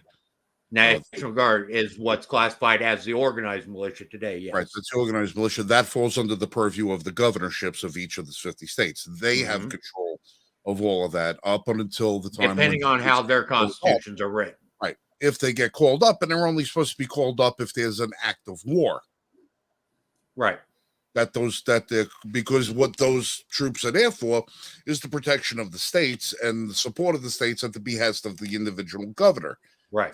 Not until an act of war is declared that the president is supposed to have command of those troops. Now he may have there command, is there is Title 10 and Title 32 actions in regards to militia use. Okay. I think Title 10 is using them in a combat scenario, i.e., overseas in an actual declared war. The other one is using them as aid in the United States. So the president could call forth the National Guard in this case, which is what's normally called up, militia, to respond to a natural disaster, say in Florida. Okay. And that would be in service, national service, and he would be commander-in-chief of those troops in the performance of those duties. Okay. And that can actually be done without the consent of Congress, because that would not be a war per se. Now, foreign engagements that we involve ourselves in lots of times that are led by the president, those are outright illegal. Or outright unconstitutional. Because and they've gotten away with it. They started getting away with it a lot under Jefferson, when he was using the Navy to stop piracy.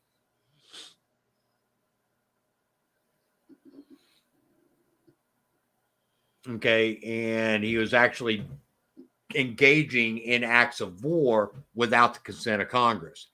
And then that sense got perverted down the road, and which led into the police action of the Korean War. Okay, which was never a declared war. The police actions of the Vietnam War, which was never a declared war, even though we were actually fighting and engaging in wartime activities. Just goes to show you how far astray we are. It is. Yeah. All right.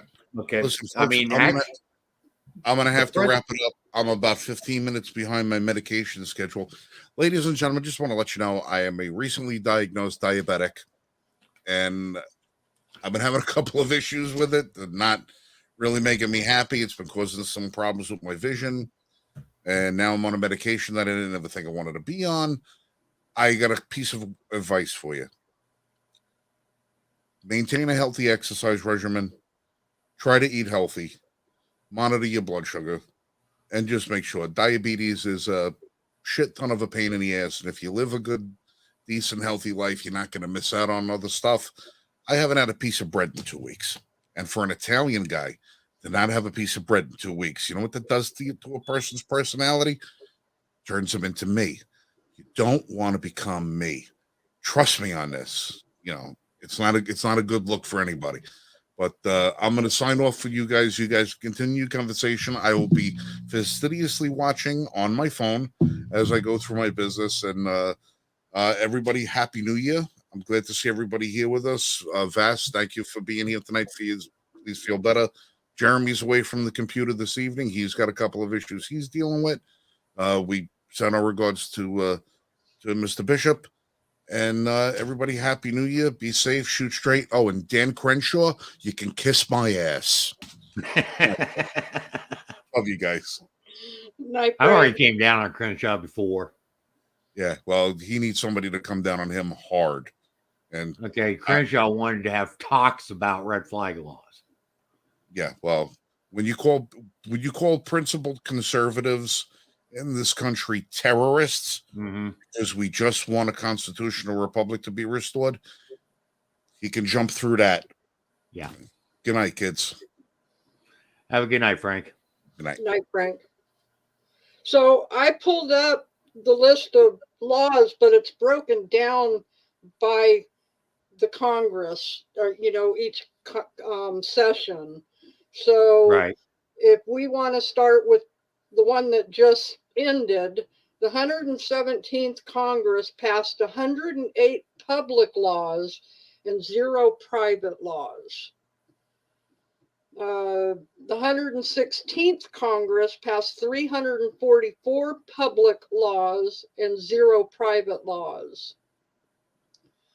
From 17 to 19th, which is the 115th, they passed 442 public laws and 1 private law. Now, you also need to realize that public laws are, okay, we're going to name this post office X. Okay, because that is one of the duties of Congress. So but I was just throwing that out there. Right. I mean, I'm just, showing what the numbers were, because Frank was saying he was wondering. I mean, I would have to sit down and go, you would have to sit down, because like I said, they list this every 2 years, because every 2 years we vote for Congress. But you would have to go through it and, every 4 years or every 8 years to see how many were passed under that president versus the executive orders. Yep, definitely. Definitely would. Now, getting back to what I was talking about with troops, according to the Constitution, our president is not allowed to engage troops in foreign activity or in a warlike activity event without that's why Congress has of Congress. That's why i.e., Congress has to declare a declaration of war, right? right. That is, unless it is in an action where we have a treaty requiring us, then we can engage troops. Okay. So it still doesn't explain to me, though, how they can do all this funding for Ukraine. It to me, it's all illegal. All this money that we're sending to Ukraine, to me, is illegal. They're not part of the UN. It's not our war. There is no constitutional authority for it. You are correct. Okay. There is nothing in the Constitution that actually authorizes Congress to put money forth towards that, without actually enacting some type of treaty stating that. Which, if there was a treaty, then it would have to actually be initiated by the president and then approved by 2/3 of the Senate. So once again, Congress is breaking their oath of Yes. office. Yes. Okay. Because, I mean, the Constitution specifically says what the Congress is allowed to spend money on. And the Congress is allowed to spend money. Let's get back up here to where it's at, Section 8. Congress shall have the power to lay and collect taxes, duties, impose excises, and to pay the debts and provide for the common defense and general welfare. Okay. Now, they could try to twist this funding that they're giving to Ukraine as part of the common defense of the United States, i.e., Russia is an enemy of the United States. So rather than fight them on our shores, we are going to aid a country in them fighting against our enemy. So you could twist the term or the phrase common defense to kind of justify that action. Well, But I think they've done that several times, because we know that they would rather any fighting happen anywhere overseas than here on our land. Right. Now, but that doesn't authorize the billions of dollars that are being sent to all these other countries that aren't engaging. Right. Yeah. For general Right. general Right. Studies and gender studies and all this other crap that they're sending money. Right. But that's just it, though. They twist the words, and that's where it's got to stop. Because that's where 90% of all this stuff where they're breaking the law comes in. But again, how they word it. It's ultimately up to, as I've said time and time again, the only ones that will ever hold our government accountable is the people. And if we don't hold them accountable, then guess what? They're going to continue to usurp powers away from us. Okay. The Declaration of Independence literally says it right in there. Okay. And I'm going to actually quote it where it says it. So give me just a second to pull it up. Okay. We hold these truths to be self-evident, that all men are created equal, that they are endowed by their Creator with certain inalienable rights. Among these are life, liberty, and the pursuit of happiness. To secure these rights, governments are instituted among men, deriving their just powers from the consent of the governed. Okay, key phrase there: deriving their just powers from the consent of the governed. Which is we the people. Exactly. It is. Okay. But everything the government is doing, all their encroachments on the Constitution, all of their expansion of powers is not possible unless we consent for it to happen. And we are doing just that. By voting the same people back into office every time. Exactly. Yep. Okay. By voting same people back into office time and time again, by not calling them out when they are in violation of the Constitution, Well, by not holding them accountable when they violate the Constitution. I honestly think that each state should really sit down. I mean, the stuff that you know, Liberty First Foundation is doing with Voss to write, you know, the stuff for voting laws and everything. I think we need to go way, way beyond that as a country for each individual state, because it's so ridiculous that an incumbent can have all these donations come in and basically there's no contesting them. No, It's ridiculous. Anybody is supposed to be able to run for office, and anybody should be able to run for office and have their voice out there. Campaign financing is tremendously broken.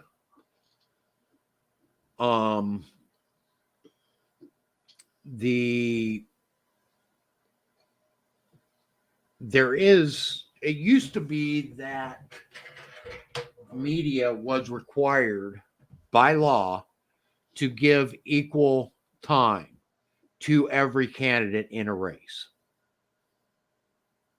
Okay. I don't know what happened to that. It's not just the equal time though. It's the bashing. Like I said, I remember when, you know, I couldn't wait till I was 18 to vote, because it was why I am best to do this job, what I'm going to bring to the table. And it's not that way anymore. It's No, I'm it's going to not. bash my opponent. They never really talk about the issues anymore. No, it's I'm going to bash my opponent and why my opponent isn't right for the job. And again, okay, that is what we have allowed to transition. Okay, instead of actually holding our candidates to the issues, we instead choose to listen to their pot shots at their candidate, at their opponents. Right. Well, I think it changed for me when that all started happening, because I've lived in, you know, I'm on my third state now. I don't, you know, even living in California, I lived in several different areas of California. But when I lived in Louisiana, I started to get to know my candidates. And, you know, I didn't get the face-to-face meetings that I always wanted. But I really started doing a lot more studying and research, since in the 5.5 years that I've lived in West Virginia, I go meet my candidates when they have their town halls or when they have their get-togethers, you know, whether it be before you vote for them. We just, last week we went to a town hall. You know, I'm getting, you know, and that's, I think, where we need to get back to as a country with our candidates. Go meet them, talk to them face to face, go to their campaign rallies, go to their offices. You know, just don't call and write them, get in their face. Because we're, you know, I, for one, I'm tired of having representatives not represent me. And I don't care if that's on a local level, a state level, or a federal level. Okay. I just brought up an article. Okay, Pew Research says 1 in 10 Americans don't care about politics one way or another. Why Americans are so uninterested in politics. I will try to put this up, but I may shut myself down doing this.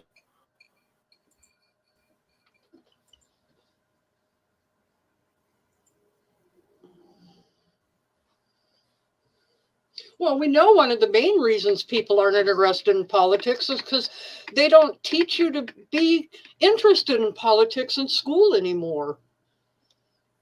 Well, here's the first thing. Okay. Career politicians, congressmen investing, campaign donations. Those are the 3 reasons why people are not interested in politics. And I do have to say, anytime I've tried to find out more information about a candidate, my email is flooded by campaign information, by them wanting this donation or that donation. We only need $5 more to defeat the evil scourge. You can help us out. Can you spare another $5 to beat the evil scourge? Okay, and it's that way across the board. And it's getting to the point now where you can't find out what position they stand on or how they stand on particular issues without getting bombarded constantly 2, 3, 4, 5, 10 times a day with, we need your money now.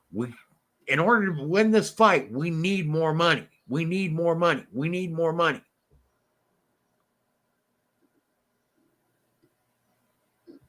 There comes a time when we need to stop saying, okay, quit begging us for our money and start telling us how you actually are on the positions. Exactly. But another big thing is most Americans really do not want to involve themselves into the political discussion. Yeah, they'll go out and vote. But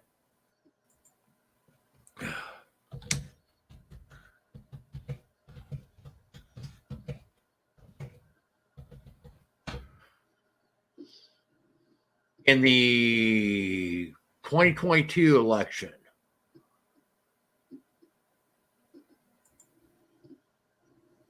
okay, I mean, honestly, for being one of the freest countries in the world, we have some of the worst election turnouts. Well, and I think a lot of that also has to do with the fact of, and I get so angry with people because I was taught from a very, very young age, and I think somebody said it on the show last week or the week before, was talking about, well, if I don't vote, I can't say anything. I fully, honestly, 100% believe in that. I was raised that way, to think that way. If you don't vote, you don't got a right to bitch because you're not getting your voice out there. Okay, so I'm looking at a list of countries. Let me see. I'll probably regret doing this, but I'm going to try to share this because it's actually quite interesting. Right there. Okay. This is done by Pew Research Center. And for their most recent elections of when this was done for the United States is 2020. Voting age population turnout rate of the United States was 62.8%. Okay. In Uruguay, voting age population turnout rate was 94.9%. In Turkey, 89%. Peru, 83.6%. Okay, so the United States is 1, 2, 3, 4, 5, 6, 7, 8, 9, 10, 11, 12, 13.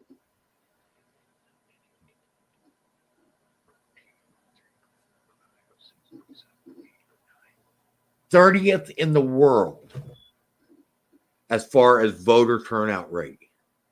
And unfortunately, like I said, because they don't teach about politics in schools anymore, because you're taught that if you're on the left, you're right.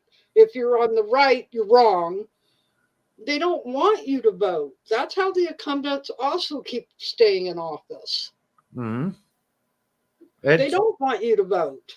That is true. Okay. But when we are 30th in the world as far as voter age turnout, that says a lot about the apathy that we have in our political system. It angers me. Yeah.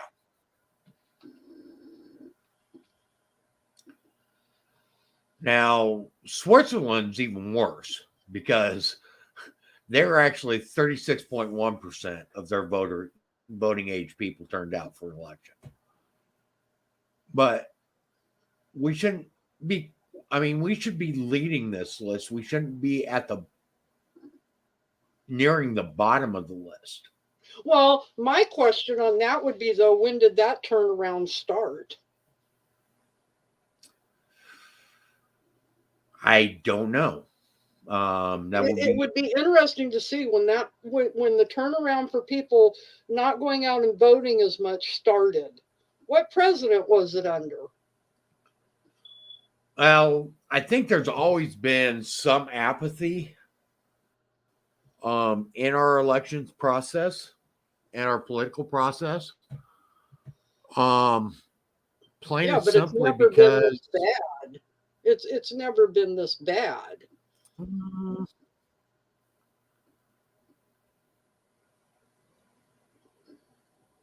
I don't know about that.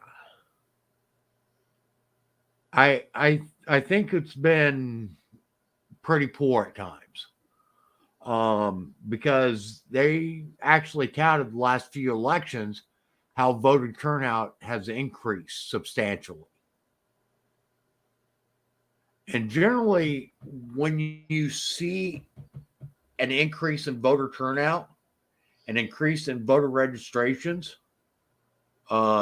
especially a significant increase in both of those factors, it typically means the country is in crisis. Okay. In countries where it stays even though it may be low, where it stays even, those countries, their political process tends to be more in line with what the people actually want. That makes sense. And I do believe that in times in our history where we were getting pretty much what we want or thought we wanted, and our voter turnout was probably quite a bit lower. Okay. What I'd really be interested in seeing is what was voter turnout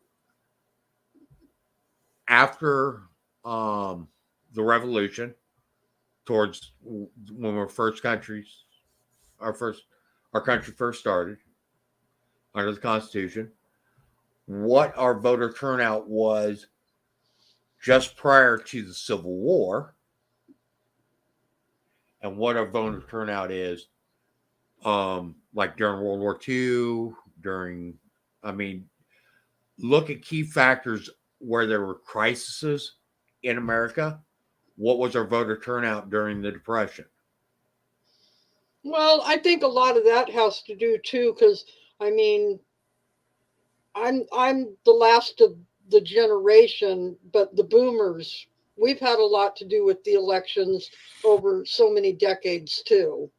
And we've lost so many boomers over the last couple decades, especially in this last few years. Mm-hmm. And I think that has made a significant difference too. Well, they are saying that um, turnout in U.S. elections has soared in recent elections, but by some measures, still trails that of many countries. Um,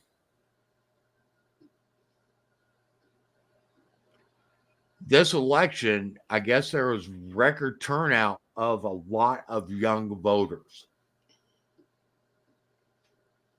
Okay, they're saying that Gen Z is why the red happened. Okay, and Gen Z was just starting to get into the age of voting. Yeah. Okay, Yeah, I and don't know.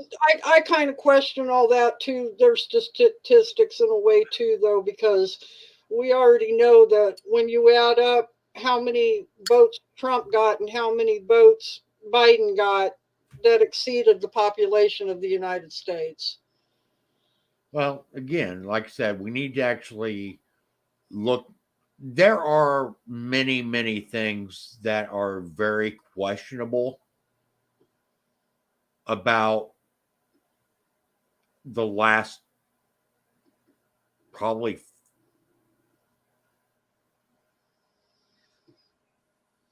looking at midterm elections also. So we're looking at this election last,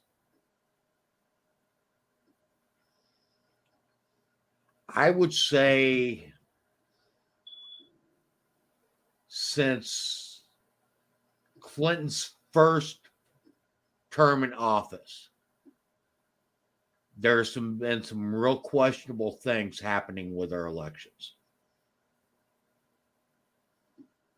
Well, I actually would have to agree with you if it would, maybe I think on certain levels, though, it goes back even further than that. Maybe not presidential itself, but I think people have learned to cheat a long time ago. Okay, and I would even actually, I would love to be able to audit the elections for like FDR, who was elected 3 times in a row and would have been elected a fourth time. Um, when that happens, I kind of question it, but also given our track record of constantly voting in the same person time after time after time after time, again, makes me think, well, yeah, that's very possible. Yeah. Yeah, we just need to get I mean, everything that has to do with elections, it needs an overhaul, Well, or nothing will change. And we need the people to I do wake think up there needs to be and get some out there and put their voices out there, and not just in their vote. I think there need to be some outside investigations into our elections for a couple of reasons. One, if they find flaws and faults and problems, so that we can correct those issues. Two, if they don't find anything, to put to rest some of the um, questions that are being raised about our elections. But they are finding faults and they're being ignored. That's the biggest red flag. And who would come in as an outside source? You would can't have trust to the get. FBI. You can't trust the CIA. No, you would not do a governmental agency. It would have to be an independent agency outside of government that was nonpartisan, non-political. That'd be You would still a almost need to have a multi-country investigation into it. yeah. Yeah, because I don't think you'd find anybody, not any company or anything in this country that's nonpartisan in one way or another. Or even do concurrent parallel investigations by partisan companies.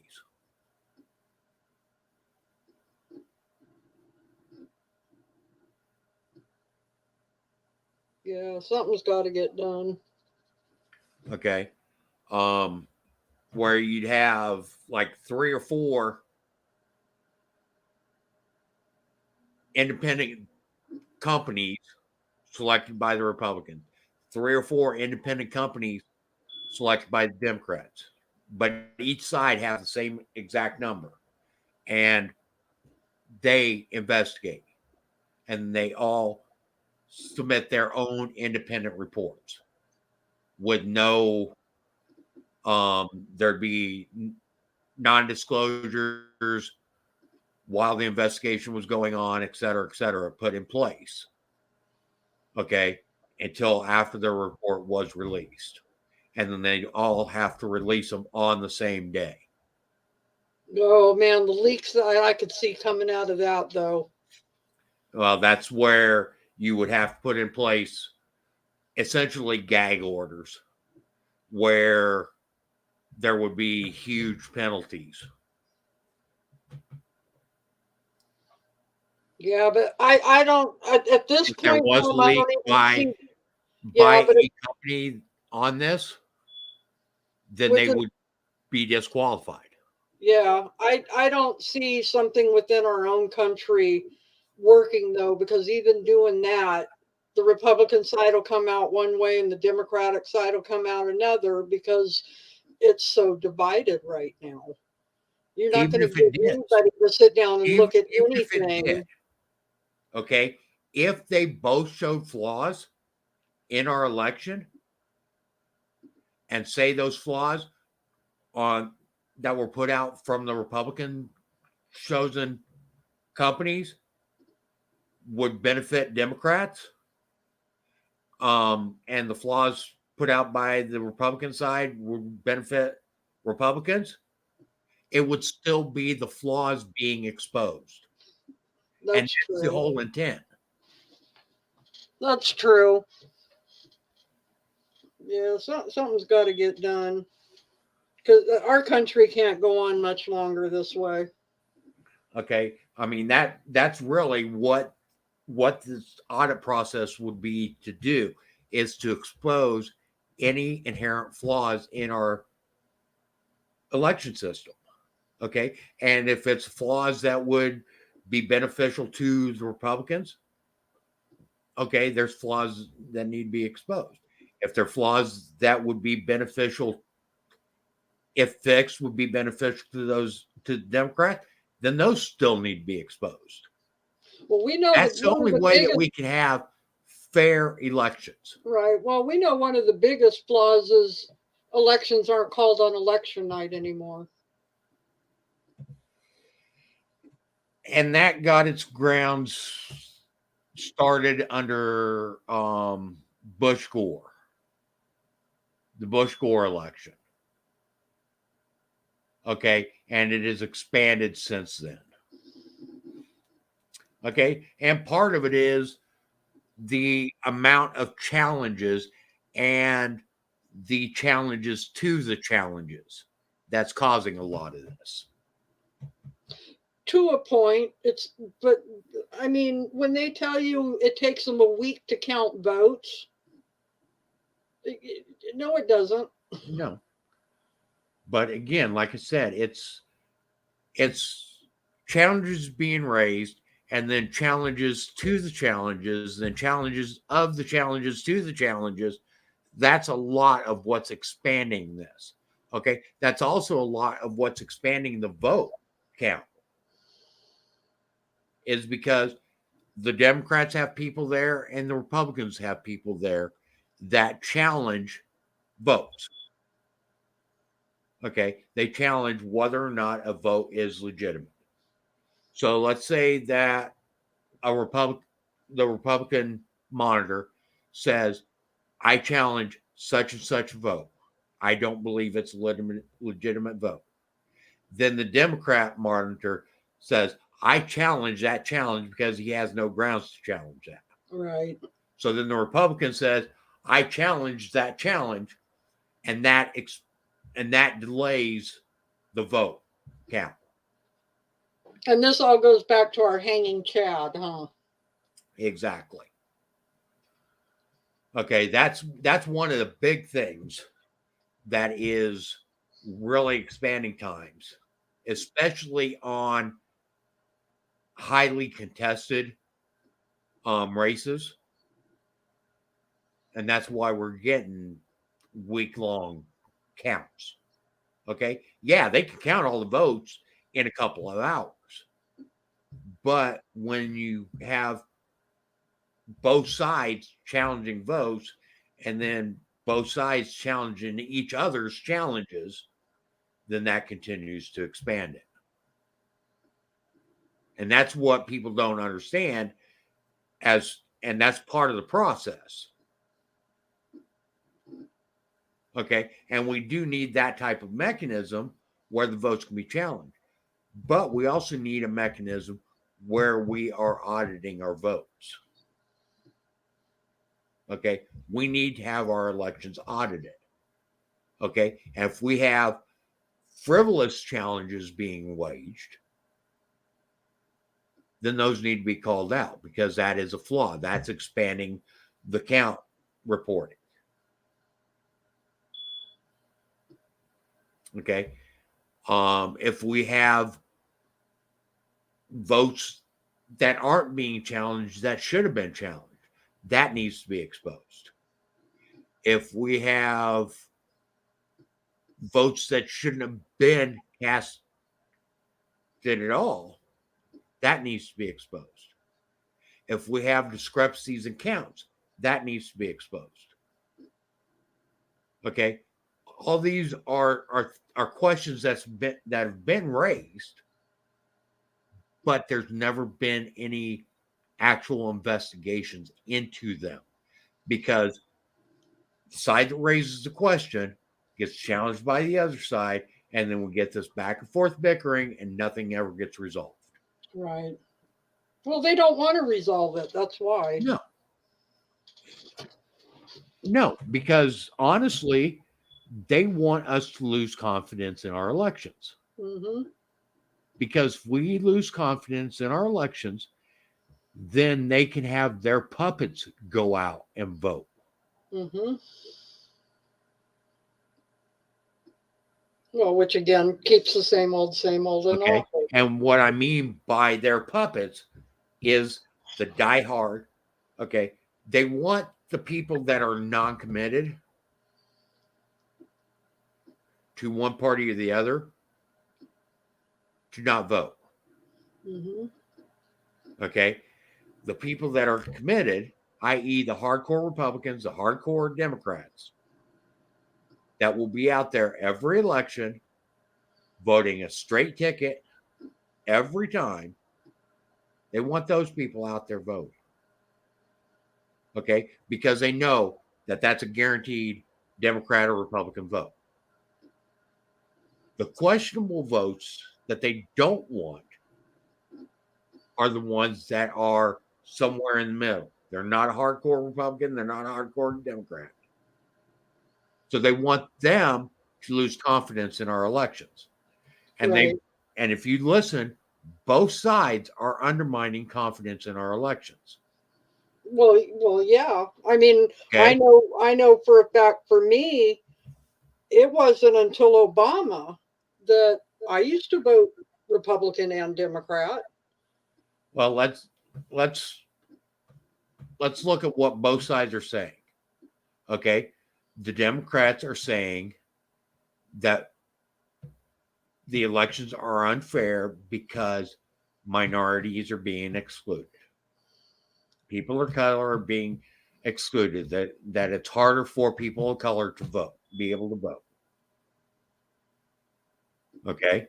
That is something that undermines the confidence in our elections.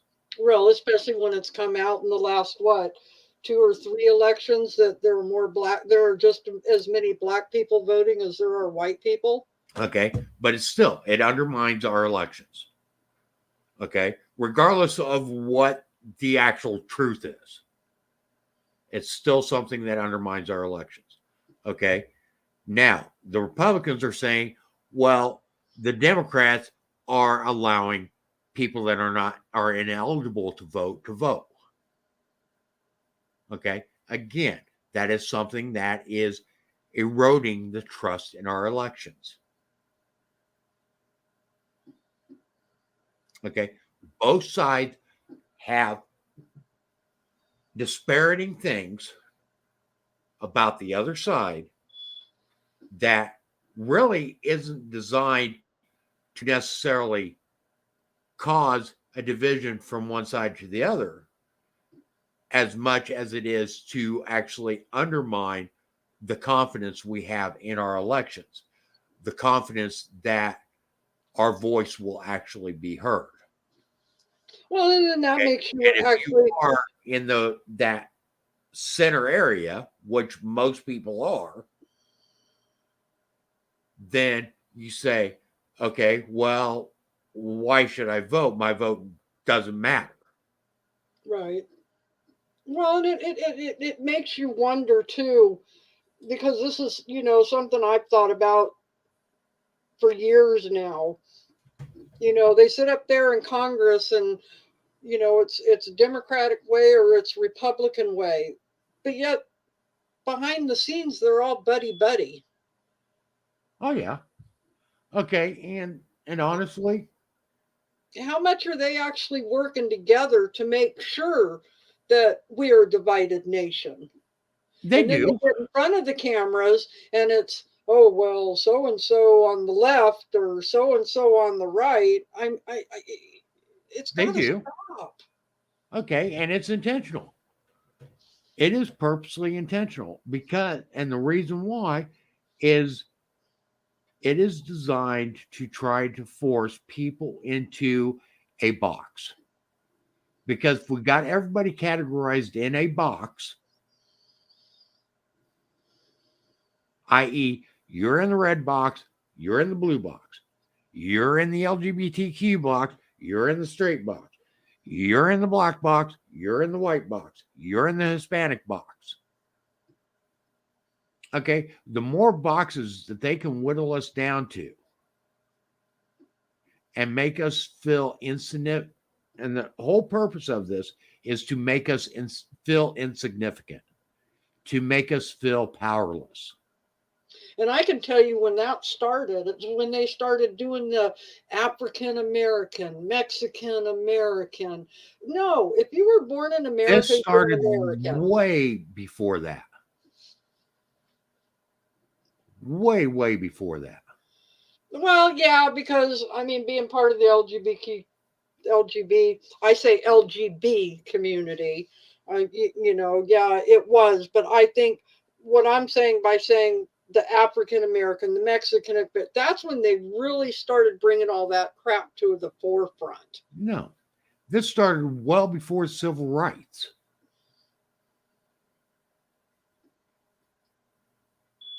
Okay, if you look at our history, they have always tried to put us in boxes.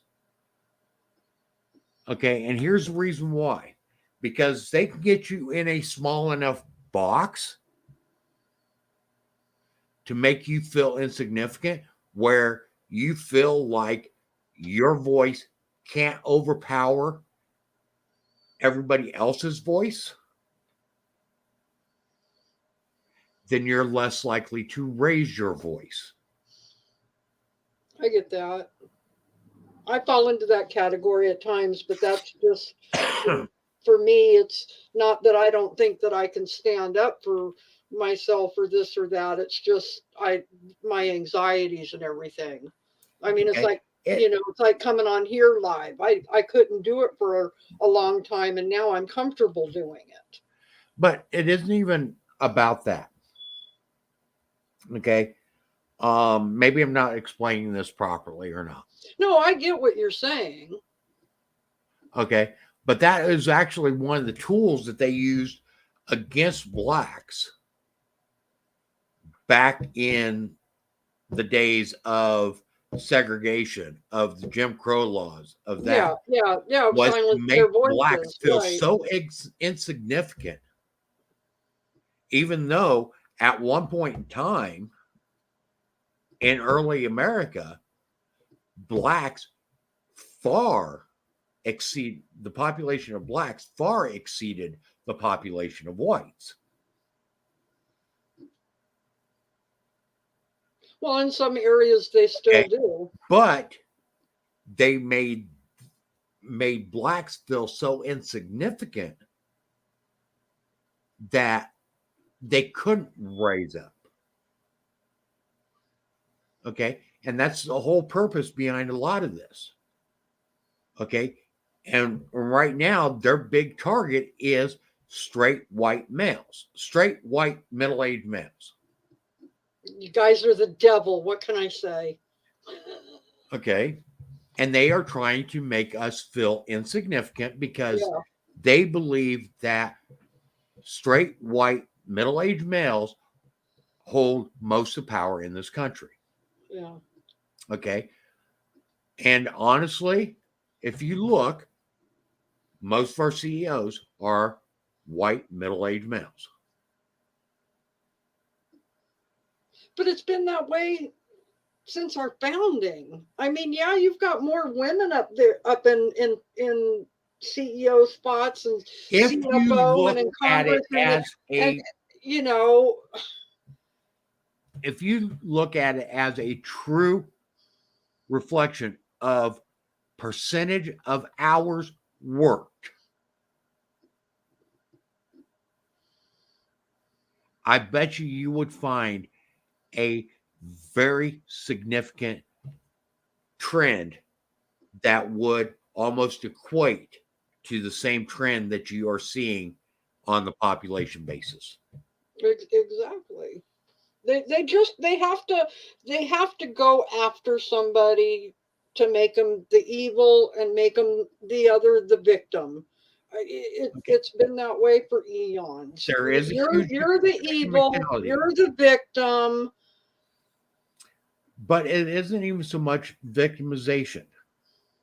It is literally to make you feel, even victimization is designed to make you feel insignificant. Right. Okay. But beyond that, the whole purpose, honestly, is to make you feel powerless. It's not even to make you feel like you're a victim. It's to make you feel powerless. Because if you feel powerless, then you look for government for your power.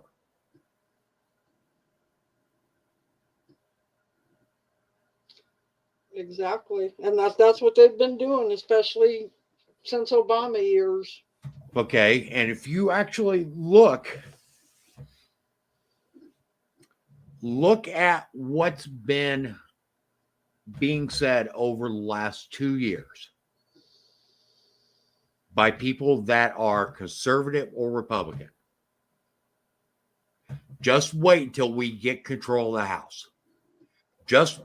Okay. What's that telling you? It's saying, okay, we need government to fix this problem.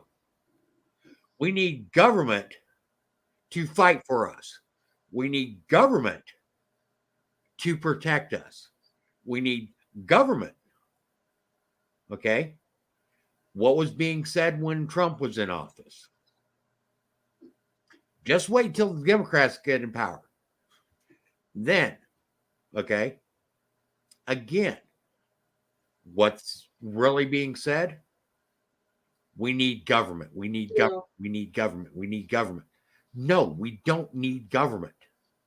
That's why they want us to feel insignificant. Regardless of what class you belong to, regardless of what race you belong to, regardless of what sex, gender, whatever you belong to, the whole purpose is to make you feel so insignificant that you resort to government to fix your problems.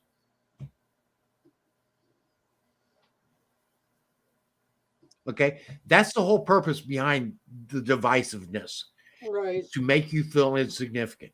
That's the whole purpose behind a lot of this, because actually, if we actually really sat down and talked and discussed face to face, person to person, put political ideologies that we've been brainwashed with, depending on which party we are in tune with, and actually sat down and talked as Americans, we would find that we are not that far off of the same platforms. But when we start allowing our political ideologies to get mixed in, we start allowing our insignificance to get mixed in, then we start dividing ourselves. And we make many of our problems amplified. That's true. I can totally see that, because I know when I talk to people, I've had a lot of people ask me, well, why do you just support the Republicans? And I say it all boils down to, I want small government, I want a constitutional republic, I want my rights, and I want my country, and I want small, taxes. Taxes are, get them out of here. We are so taxed, it's ridiculous. And they look at me, and their eyes are like, whoa, she's making sense here. And it's like a scary look in their eye.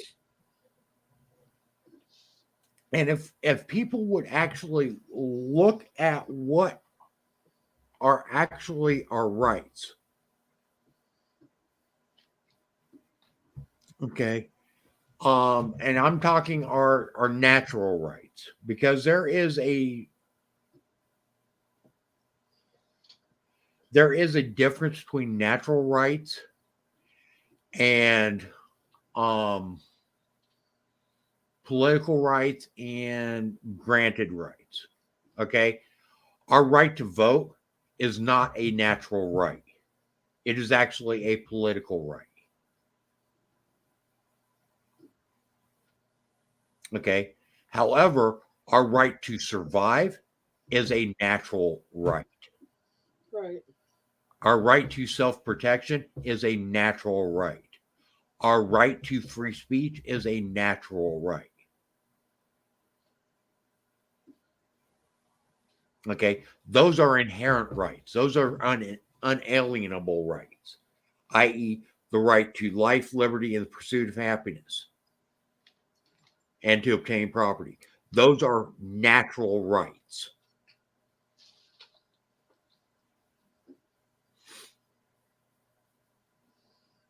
Yeah, well, like I'll say it time and time and time again. It needs to change, or we're done as a country. Okay. Well, the only way that it will change is for us, and I've said it over and over and over again, for us to start uniting together back as Americans. Right. Quit allowing ourselves to be put in these minuscule little boxes that are designed to segregate us and designed to make us feel insignificant. Okay. If we realize the true power of the American people. Well, I always think of it's a meme that goes around where you've got all the people leaning over and there's the board on their back and all the powerful people sitting around it, and it says all we got to do is stand up, and they lose. And it's true. Okay. And that goes for no matter whether it's our government or whether it's these big monstrosity corporations. Okay. Who made Facebook Facebook? It wasn't Mark Zuckerberg.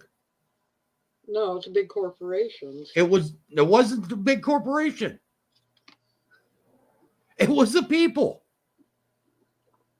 Well, yeah. You want to take out Facebook? Yeah, that's true, because if you want don't to take down Facebook, yeah. All we have to do is everybody shut it off. What made Amazon so big? What made George Bezos or Bezos such a huge billionaire? It wasn't Bezos. It was the people. You want Bezos to be poor? Quit paying him money. You want Elon Musk to quit being rich? Quit paying him money. Okay? We are in control. We just don't realize how much control we actually have. However, here is the big caveat. Alone, we are nothing. United, we are everything. United, we are far more powerful than anyone can even comprehend.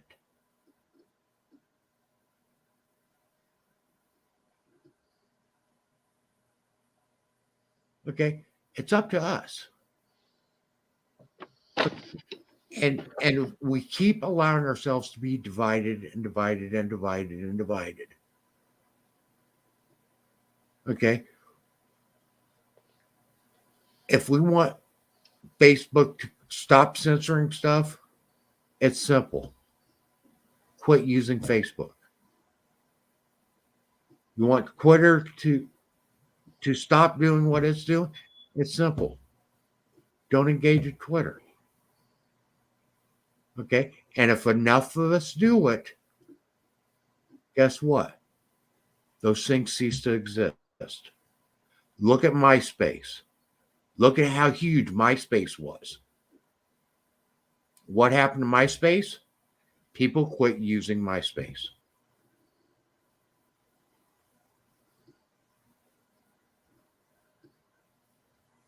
Look at how AOL I can tell you, for me personally, I wasn't into all the Facebooks and all that. I think I joined Facebook in like 26. No, 20.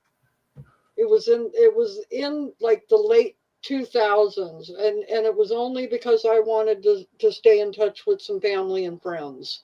Other than that, I would have never gotten on any of this stuff.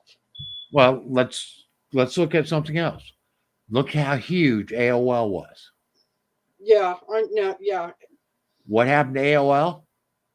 People quit using AOL. Look at how huge Netscape was. What happened to Netscape? People quit using it. Well, they were different programs back then too, compared to what today's were. Because I remember when AOL started. It doesn't matter.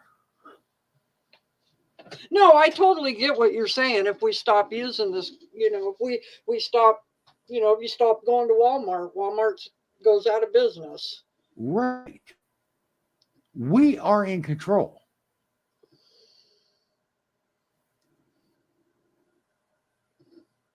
What happened to Kmart? Technology has killed us in a lot of ways. No, technology hasn't. Brain-wise, it has. I don't think so.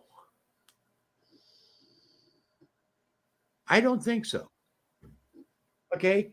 And you can call me an optimist or whatever you want to call me. Okay? But honestly, I believe the American people are getting what they want. Okay. And they are paying a price for it. Don't get me wrong. But the American people are getting what they want. They Well, want and more but convenience. that's what I mean by dumbing us down. I It's mean, not dumbing us down. everything is instantaneous. Everybody wants everything instantaneous. And you know, I said it years ago. There's going to be a price to pay for that. It's not dumbing us down. Okay, honestly, it's not. Because we have now, whether or not people want to choose to use that or not, we have right now more information at our disposal than we have ever had. But people Ever. don't use it. That's why I say it's dumbing us down. They'd It's rather not do dumbing us down. they'd rather do the TikTok. They'd rather do It's not dumbing us down because even back when we didn't have it available, people still didn't use what we had available to us. yeah, that well, I could see that because a lot of people didn't like encyclopedias and stuff.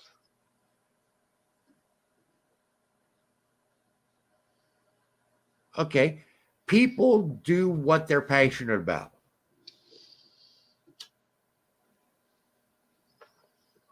People will respond to whatever they are emotionally connected to.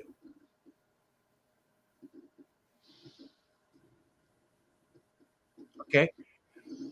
Honestly, most people don't care about facts. And what really drives a person is their emotional attachment to whatever it is.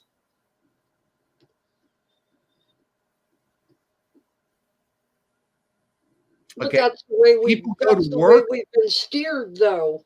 People go to It's work. about the emotions, not trust the science, believe in the science. Well, science is what's supposed to No, question that everything. is fear.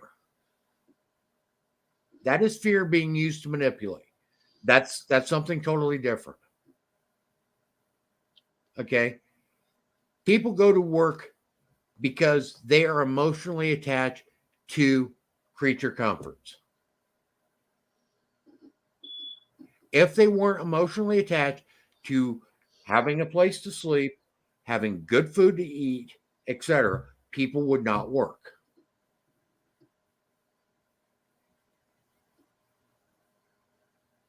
Okay. If you talk to a lot of people that are homeless, a big reason why they're homeless is because they aren't emotionally attached to finances.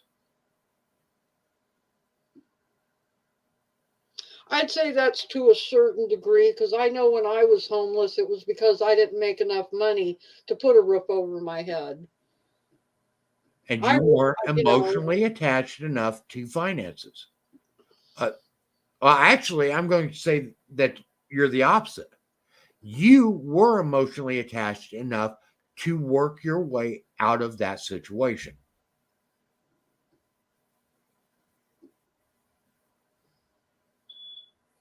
Okay. I was homeless for a while myself. I no longer am because I emotionally got to a point where I got myself out of that situation.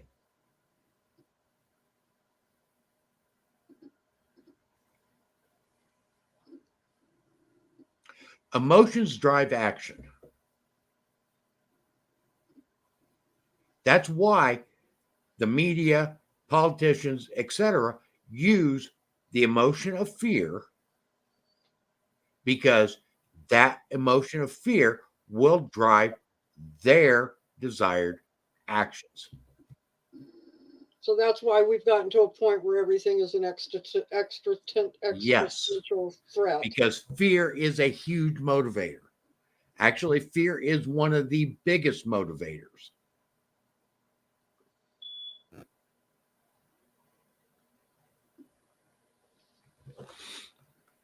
So how do we bring the logic back into all this for people then? You So that won't. we can start, so that you can You start. won't So how do we unite the people then? by using emotion.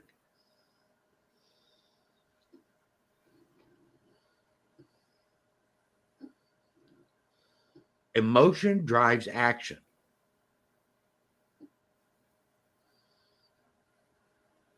That makes me look at things different now, because I was thinking logic. No. Because logic is dispassionate.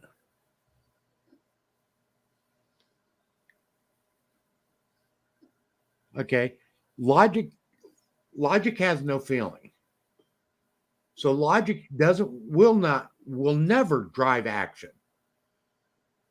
And it's because we've thrown Now you can use logic to drive emotion, i.e., it's logical that if I quit working, I will start to go hungry. Right. I fear going hungry, so I keep working. And you can't use the logic to the degree that we did before, because they've taken facts away. Nothing is factual. Nobody believes in the facts anymore.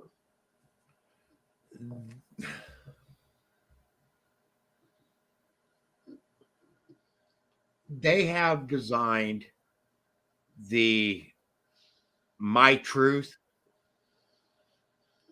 theorem as another means of being able to separate us and to also make us feel insignificant. Because if I can, quote unquote, speak my truth, and my truth is different than your truth, then guess what? Or if my truth is different than the rest of the world's, guess what? I feel like this.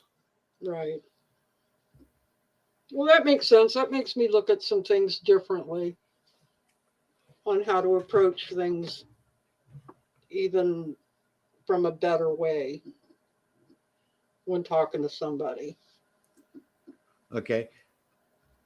It literally, if you want people to change, you have to reach them at an emotional level. And until the emotion gets strong enough to desire change, it won't happen. You think about it with an addict. Okay. What finally drives an addict to actually change themselves to no longer be an addict to whatever addictive substance they were? Oh, I can answer that wholeheartedly. You get tired of being tired of being tired. Emotion. You reach your emotional bottom. Yeah. And you feared something. You feared something enough to drive you away from that addictive behavior. Yeah, I feared almost dying for the second time. There you go.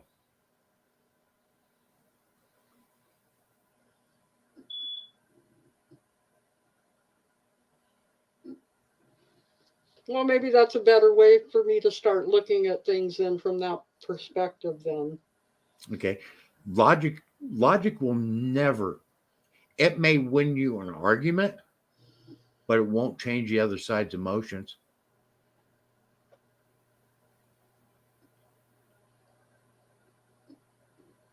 Why do you think whenever they do these gun grabs, what do they use? Fear. Right. Okay. And in order to actually get more people supporting the Second Amendment, fear has to be used. One of the biggest fears right now that people should be looking at is the military police state that we're in, or militant police state. Okay. I support people in blue. Don't get me wrong.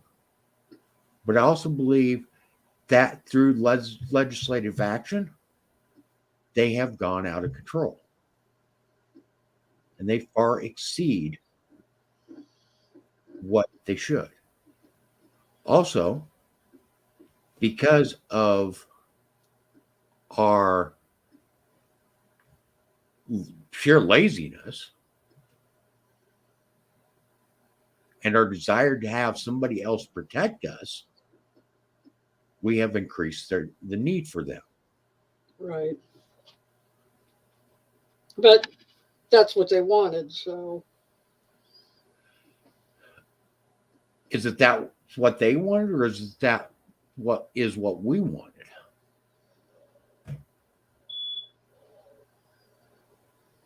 And I want you to look at that as a whole, not individually.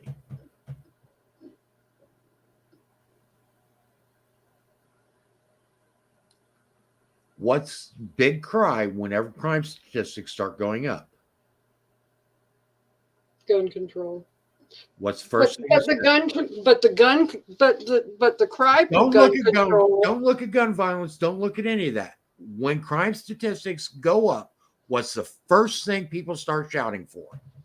Protection from the More police. Yeah, the police and government to make laws, and but we've been trained to think that way, though. No. We are literally subletting our responsibility for our self-protection to others.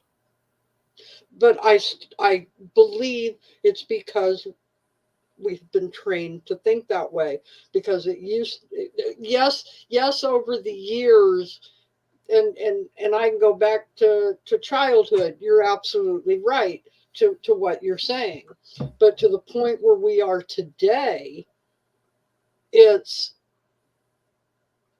a training at the same time, I'm saying, because you have a mass shooting.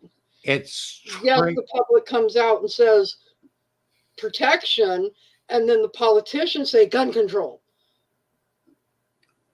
No. And then everybody starts crying gun control. Well, you're putting a lot of things in, okay? But I want you to go back. And I want you to look at how various people have been raised. Not by schools, not by media, by parents.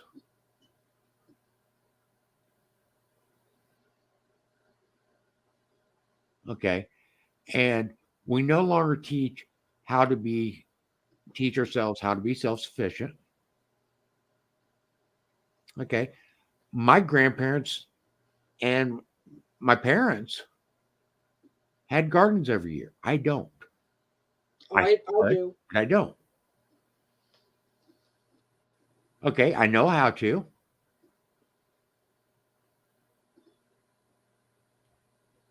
Okay. We prioritize things differently. Right. No, I get Each that. generation prioritizes things differently. I totally get that. I had a discussion with my father a couple of months ago. Now, my father did 3 tours on an aircraft, and he was a SEER instructor for 3 tours. And my dad taught us about survival. But the one thing he didn't teach us was guns. And I had that discussion with him right before I bought mine. I said, Dad, how come you never, as a SEER instructor who taught us survival because it was that important to you, why did you never teach us about guns? Why didn't you teach us to hunt? Why didn't you teach us, self-protection? Why didn't you teach us?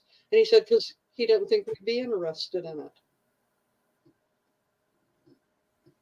But like I said, every generation prioritizes things differently.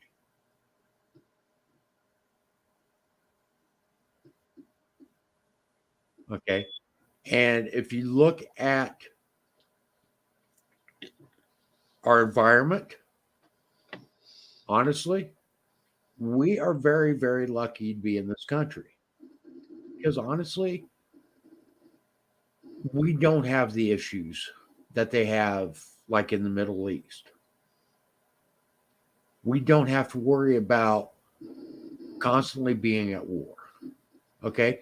When we hear about war, it's often some far distant land. We're not hearing about it here in America. Well, that's where I'm proud to be an American. Okay. But you see what I'm saying? Yeah, Okay. definitely. Where if we were living under the constant threat of war all the time, guess what? Our priorities towards guns and our views towards guns would be a lot different.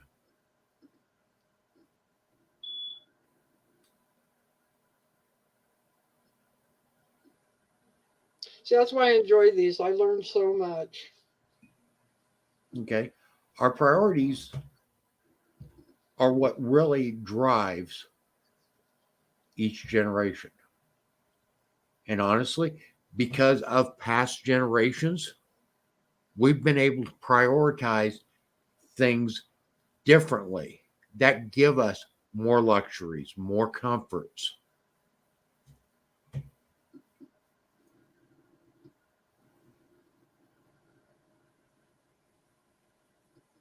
Well, I've got to say, I've enjoyed the last hour with the one-on-one. Mm-hmm. But I I think, enjoy too. I enjoy talking about stuff like this, yeah. as you can tell, and I'm very passionate about it. Oh, yeah, yeah. But I also bring some very unique perspectives to things too. Absolutely. But that's what helps make you think and look at how you view things and having different perspectives, and that's what I think we've lost the most of as a Yes. country. Yep. I agree. I agree. So I'm going to go ahead and wrap this up. Okay, we've been at it for 3 hours now. So, thank you, Jan, for helping. I'm going to do a quick plug. Come visit us at l1f.us. There you're going to find a bunch of articles that talk about all kinds of things from guns to politics to getting involved in your communities. And there's other things. Who knows? There's a little bit of something for everybody, if they want to take time to learn a little bit. On that note, we are also in the middle of our membership drive for 2023. And I do ask you, if you support us and what we do and what we are trying to do, and the restoration of this country and restoring the power back to the people and not to the politicians, not to the government, then I do urge you to become a paid member of the Liberty First Foundation. This is going to allow us to get our message out to more people, and it's going to allow us to be able to expand some of the programs that we are working on. Other than that, please, if you want to help us, like, share, subscribe, and tell your friends about us. We are here every Friday night at 9 p.m. Eastern Time, and we have discussions. Tonight, we didn't talk about a lot of specific stuff, but we did have an overall general discussion. Lots of times we will get very specific and talk about specific bills or whatnot that's going on. Things have been politically, as far as bills and stuff go, things are slow right now. Because new Congress is coming into session. But as the new Congress comes into session, you can expect to hear more from us about different pieces of legislation that they are trying to push through and why we either agree with it or disagree with it. A good majority of legislation that's pushed through, we tend to disagree with because Congress doesn't have the authority to enact such legislation. So with that, we also try to teach people about the Constitution and really what their rights are in terms of the Constitution. One of these days, I am going to have a discussion on here outside of the roundtable about the Constitution and start working on some educational material for that. That will be coming up here within the next few months. Start looking for that. So with that, I want to thank everybody that's on tonight. I want to thank everybody that's in our chat. And Jan, thank you for your assistance tonight and for your involvement. We do appreciate it. Good night, and we will see you next week. Good night.